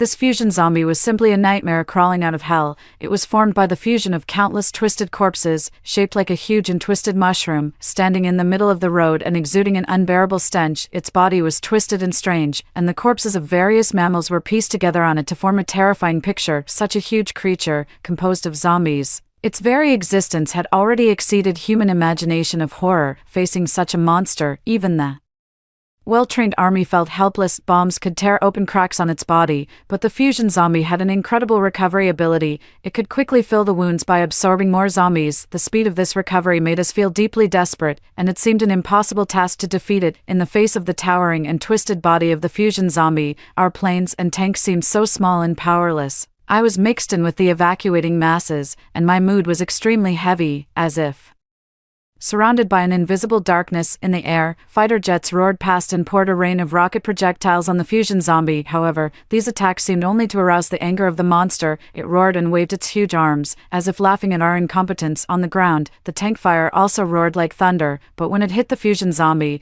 it was like scratching an itch and could not cause any substantial damage. I watched helplessly as a fighter jet risked a low-altitude strafing but was grabbed by the huge palm of the fusion zombie. That fighter jet struggled in the hand of the zombie, like a captured bird, and finally turned into a pile of twisted scrap metal. This scene made the fear in my heart surge like a tide, but I tried my best to remain calm and encourage myself, reminding myself not to fall into the abyss of despair. At this moment, we deeply realized that conventional weapons were no longer effective against the fusion zombie. The army quickly organized us to evacuate to a safe area and urgently requested remote support from the superior. During the waiting process, the army set up strict protective measures with the highest level of vigilance to ensure our safety without the slightest flaw. At the same time, a special positioning device was installed on the fusion zombie at the risk. This device was like a bright lighthouse, guiding the way for us in the dark, ensuring that the next large-scale lethal weapon could accurately strike the target.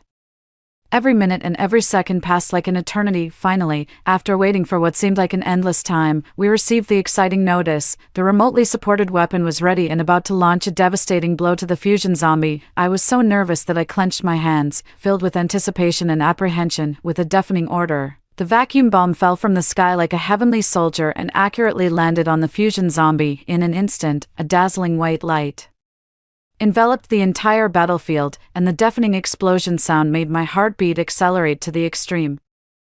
I stared nervously at the center of the explosion, looking forward to seeing the dawn of victory. When the explosion smoke gradually dissipated, I was surprised to find that the huge body of the fusion zombie had been blown to pieces. However, this victory did not come without a price. Although the army had tried its best to protect us, some people were still affected by the explosion. I looked at those fellow countrymen who were moaning in pain, and my heart ached as if cut by a knife. But just When we thought victory was in sight, a more terrifying scene occurred. Those broken zombie fragments that had been blown to pieces actually began to quickly drill into the ground, as if they were alive and agile. We watched helplessly as those fragments quickly disappeared under the ground, leaving only deep and bottomless black holes. This scene made us feel extremely horrified and scared, as if this battle was far from over. Although the fusion zombie had been severely damaged, we understood that it had not been completely eliminated. Those zombie fragments that had drilled into the ground were like lurking vipers, ready to launch an attack again at any time. Under the command of the army, we quickly and orderly passed through this former battlefield, fearing that those zombie fragments would suddenly emerge from the ground and drag us into the endless darkness. As the evacuation team continued to move forward, we finally reached the relatively safe frozen soil area. The climate here was extremely cold, which greatly restricted the activities of the zombie monsters. I let out a sigh of relief, looking at my fellow countrymen who were tired but full of hope around me. A warm current welled up in my heart, my wife, my child, and I hugged each other tightly. After these days of suffering and danger, we finally set foot on this frozen land and obtained temporary peace and shelter. We were fortunate that we were all still alive. 12. In this frozen soil area, life gradually returned to peace and tranquility. Here, it seemed to become an oasis in the apocalypse. People busily and orderly devoted themselves to the construction of a new life. On the streets, snowplows cleared the snow to ensure smooth traffic. At the construction sites, workers operated the machinery, building new homes brick by brick. In the market, vendors were hawking various daily necessities. Although the variety could not be compared with that before the apocalypse, it was enough to meet people's daily needs. With the stability of life, some service industries before the apocalypse also gradually recovered. The most pleasant surprise was a restaurant that reopened. This restaurant was famous for its authentic cuisine before the apocalypse. Now that it had reopened, it naturally attracted a large number of diners. My wife, my child, and I couldn't help but be curious and decided to go and taste this long-lost feast. Entering the restaurant, the warm lights and tidy environment made us feel happy. We were arranged to sit at a table by the window. Outside the window was the busy street and the new urban area under construction. The dishes on the menu were not as rich as those before the apocalypse, but each dish looked so tempting. We ordered several special dishes: braised pork, steamed fish, mapo tofu, and sweet and sour spare ribs that the child loved the most. The dishes were served one after another, and the aroma was captivating. The braised pork was fat but not greasy. The steamed fish was tender and delicious, the mapo tofu was spicy and fragrant, and the sweet and sour spare ribs were crispy on the outside and tender on the inside. Our family couldn't care less about our appearance anymore and wolfed down the rare delicacies. The child ate until his mouth was full of oil, and my wife praised the dishes while tasting them. After the meal, we strolled along the street, feeling the prosperity and vitality of this land. People's faces were filled with smiles, as if they had already forgotten the haze of the apocalypse. We also blended into this busyness and joy, starting a plain yet fulfilling life. Besides daily life, we also got involved in production work, providing weapons, equipment, and various supplies for the soldiers on the front line. Here, everyone had their own responsibilities and missions, and we worked together, striving for the future of humanity. Meanwhile, a research center was established in this frozen soil area, focusing on studying the life mechanisms of zombie monsters and methods to eliminate them. Scientists worked day and night, hoping to find a way to completely wipe out these monsters. Finally, after countless sleepless nights, they achieved an unprecedented breakthrough: a mysterious virus hidden within the zombie monsters, the fusion symbiotic virus, FSV for short, was successfully isolated. At this moment, cheers erupted in the laboratory. The scientists hugged each other, with tears and smiles intertwined. They knew that this victory at this moment meant more hope and possibilities. This was a milestone achievement of Chinese scientists in the field of virus research. It not only demonstrated the country's scientific research strength but also provided a powerful weapon for all of humanity to fight against zombie monsters. The successful isolation of FSV laid a solid foundation for subsequent scientific research, enabling researchers to launch a more targeted attack on this virus subsequently. Good news also came one after another in the vaccine research and development. Scientists made significant breakthroughs in the development of the fusion symbiotic virus inhibitor, FSVI for short. This new inhibitor showed a powerful inhibitory effect on the FSV virus. After strict laboratory tests, FSVI quickly entered the clinical trial stage. This exciting news spread rapidly throughout the frozen soil area like a spring breeze. People shared the news with each other, and their faces were filled with long-lost smiles. They seemed to see the dawn of victory, feeling that the hope of defeating the zombie monsters was gradually becoming a reality. Scientists, with their wisdom and sweat, brought a glimmer of life to people and also brought warm sunshine to this land once shrouded in haze. 13. Just when people were immersed in the beautiful vision and the approaching joy of returning to their homes, the doomsday judgment suddenly arrived. On that last day, the sun was shining brightly, and the warm rays gently fell on the body. It should have been a moment that made people feel warm and comfortable. However, this tranquility was ruthlessly broken by the ear-piercing alarm sound that suddenly rang in the city. I looked up at the sky and saw flames soaring into the sky, as if countless meteors were crazily cutting through the sky. The scene was astonishing, but at that moment, I clearly realized that this was not a good omen. Those meteors were falling with the power of destruction at an incredible speed, making people feel terrified. I stared blankly at this terrifying celestial phenomenon, and an inexplicable fear welled up from the bottom of my heart. Suddenly, a deafening explosion sound rang out, as if a roar from heaven and earth. It made people's hearts race and their blood surge. The entire sky was instantly dyed red by the flames. The fire was like a violent fire dragon, dancing wantonly between heaven and earth. As if the sun had fallen to the ground, blazing and dazzling, a huge mushroom cloud rose into the sky.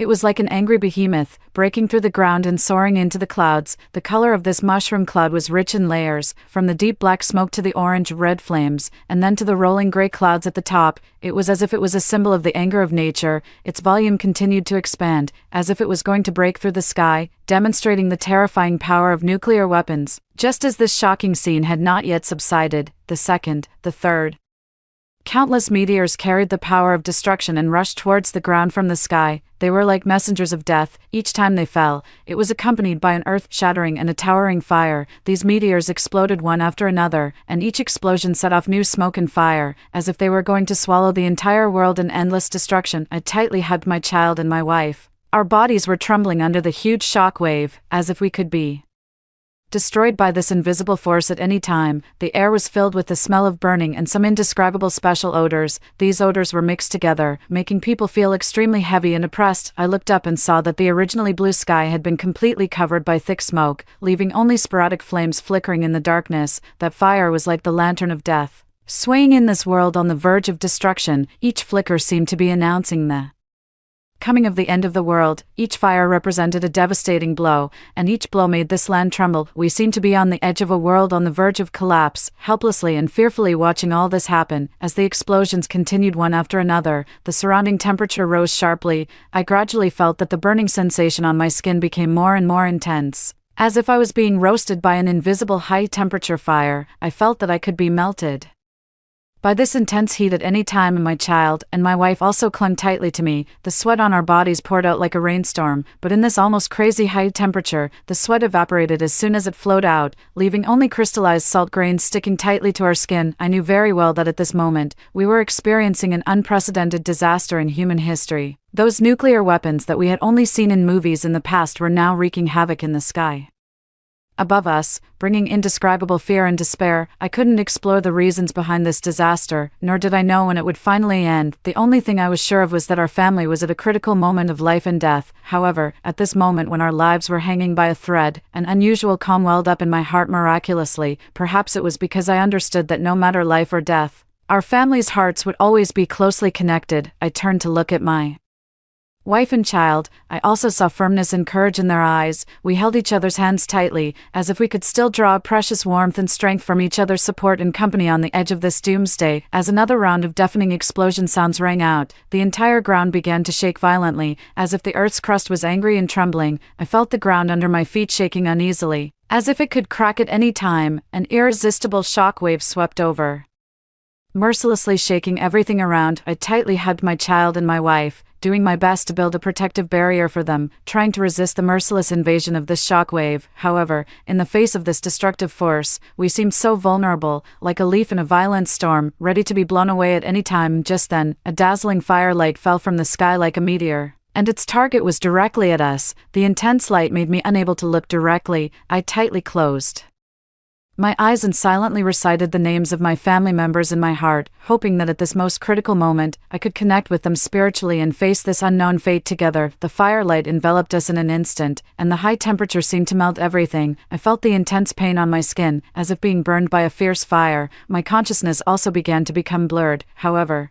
At this edge of life and death, my mind was unusually clear, and the happy times our family had flashed through my mind. Those warm pictures flashed by quickly like a slideshow, the child's laughter, my wife's gentle eyes, every festival we spent together. These precious memories filled my heart with gratitude. Even when facing the threat of death, I knew that our family was still closely connected. This deep family affection and love would always remain unbreakable no matter when and where. Finally, the firelight dissipated, and the surroundings turned to ashes, but the feelings of our family were forever engraved in our hearts. On the verge of the survival of humanity, we found true happiness and inner peace at the last moment. Life and death, separation and reunion, our hearts were still closely connected. This emotional bond was indestructible. The end of the full text. Note 1. Chronology of events. In 20XX, a sudden and super strong electromagnetic storm swept across the globe, interfering with the global power system and causing large-scale power outages worldwide. At the same time, an FSV virus leakage incident occurred in country M, and this virus was subsequently deliberately spread globally by the mysterious organization Shadow Council. In the same year, affected by unknown factors, the global temperature dropped sharply,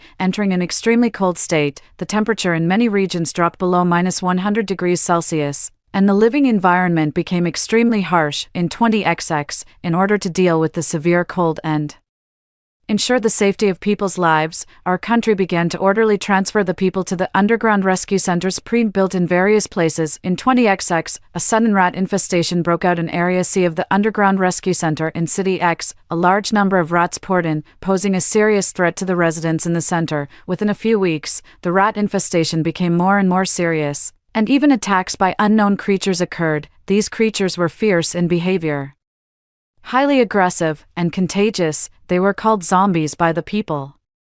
The zombies quickly destroyed Area C and then occupied the entire underground rescue center. In 20XX, in line with its responsibility to all of humanity, our country publicly disclosed the detailed information of the disaster that occurred in the underground rescue center in City X at the Global Alliance Conference and called on all countries to strengthen cooperation to jointly deal with this unprecedented challenge. However, in 20XX, our country was misunderstood and slandered by the international community. It was wrongly accused of being the source of the disaster and was required to take responsibility for this global crisis. At the same time, the incident in Area C of the Underground Rescue Center in City X was officially named the Epic Catastrophe by the International Alliance. In 20XX, with the gradual deepening of the investigation, similar incidents of unknown biological disasters were also exposed in countries such as Country M, Country E, and Country F, and these incidents occurred earlier. This discovery confirmed that the disaster was global and also indicated that our country was not the source of this disaster. By 20XX,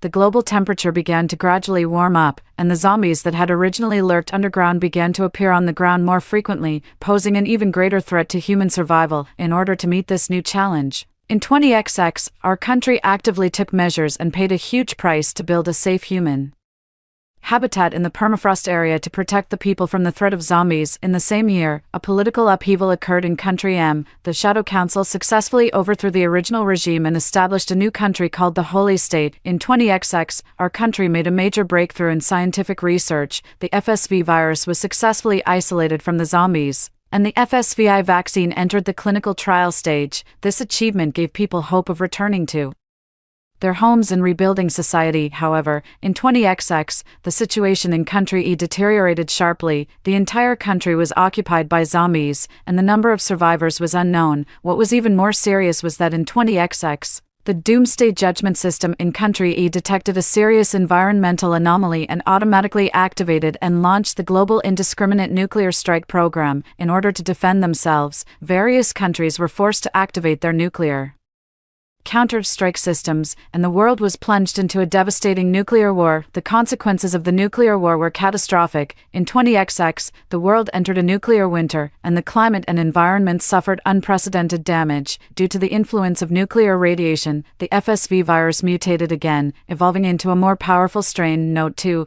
Relevant files of the Doomsday Judgment System Research and Development Background. The research and development of the Doomsday Judgment System originated from the long-standing tense relations and arms race between Country E and its neighboring countries, especially after the neighboring countries carried out continuous modernization upgrades of their nuclear arsenals. Country E felt that its nuclear deterrence might be challenged. In order to ensure that a nuclear counter-strike could still be effectively carried out after the national leadership lost its command ability due to unexpected events, Country E began to design the system operating mechanism. 1. Normal dormancy. Under normal circumstances, the Doomsday Judgment System remains dormant to save resources and reduce the risk of misoperation. 2. Activation and monitoring. Once the international situation becomes tense or the system senses potential threats, the senior management of Country E will activate the system. After activation, the system will continuously monitor the radiation level, abnormal vibrations, and possible nuclear explosion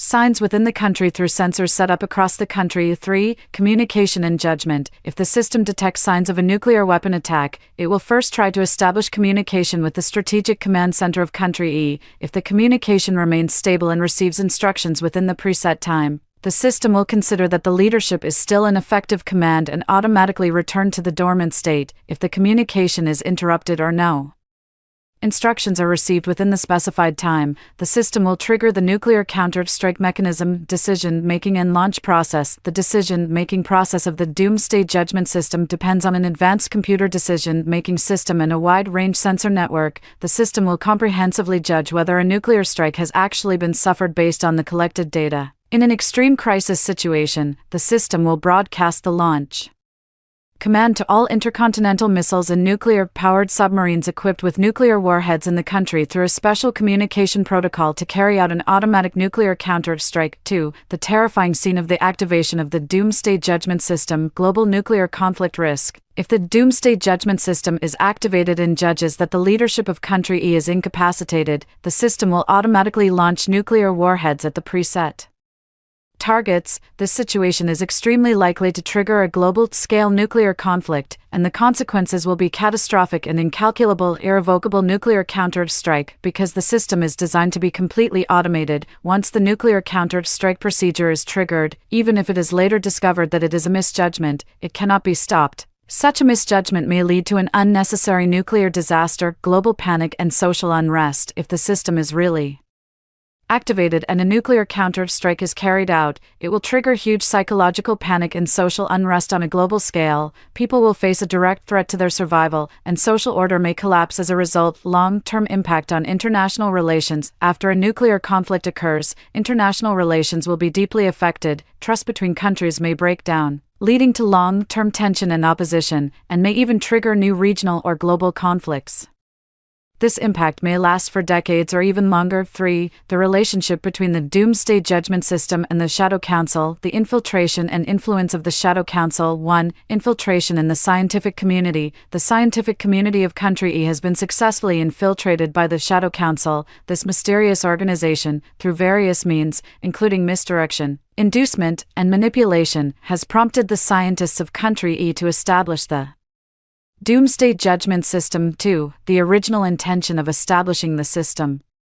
The senior management of Country E originally supported the establishment of this system for the purpose of deterring hostile major powers. Their original intention was not to really activate the system but to use it as a strategic deterrent. 3. Control by the Shadow Council. However, when the Doomsday Judgment System was established, it actually got out of the control of Country E and fell into the hands of the Shadow Council. The Shadow Council used the system as a key link in its global plan. The global plan of the Shadow Council. 1. Triggering turmoil and conflict. The very existence of the Doomsday Judgment System is a huge risk. The Shadow Council uses the instability of the global situation and the tense relations between major powers to try to trigger greater turmoil and conflict. In this case, the Doomsday Judgment System is extremely likely to be activated, thus triggering a global-scale nuclear conflict. 2. Connection with the fusion symbiotic virus, FSV. The plan of the Shadow Council is not limited to the Doomsday Judgment System. They are also related to the fusion symbiotic virus, FSV for short, which is another link in the global population reduction plan. Through the dual blows of the virus and nuclear conflict,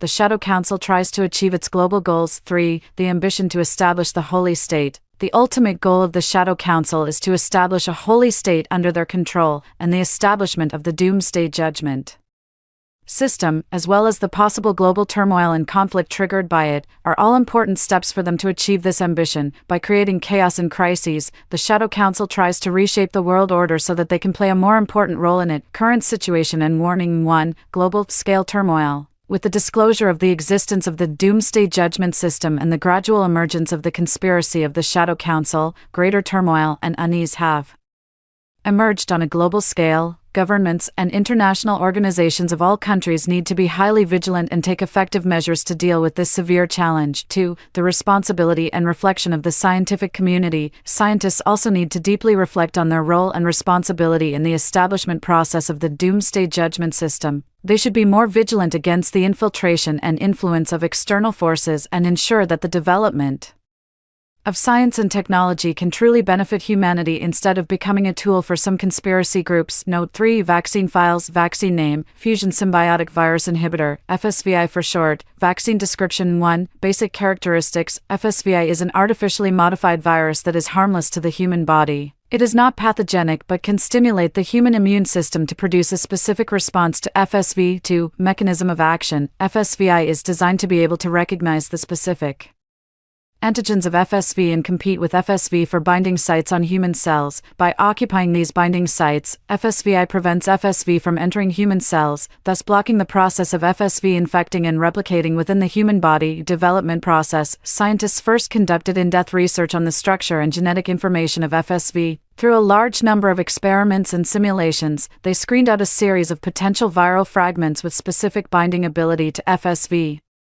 These fragments were then further modified and optimized to create FSVI. After that, FSVI underwent multiple rounds of in vitro testing in the laboratory to verify its safety and effectiveness. Only after passing these strict tests did it enter the clinical trial stage. Clinical trial stages. Phase I. In this stage, a small number of healthy volunteers were selected to test the safety of FSVI. The main purpose was to observe whether there were any adverse reactions after vaccination, such as allergic reactions, fever, or other abnormal symptoms. At the same time, the pharmacokinetic properties of FSVI in the human body were also studied, including how the vaccine was absorbed, distributed, metabolized, and excreted. Phase 2. A larger number of volunteers, including those with a certain risk of FSV exposure, were involved in this stage. The effectiveness of FSVI was further evaluated. Scientists compared the antibody levels and immune responses of vaccinated volunteers with those of the control group, who received a placebo, to determine whether FSVI could effectively stimulate the immune system to produce antibodies against FSV. Phase 3.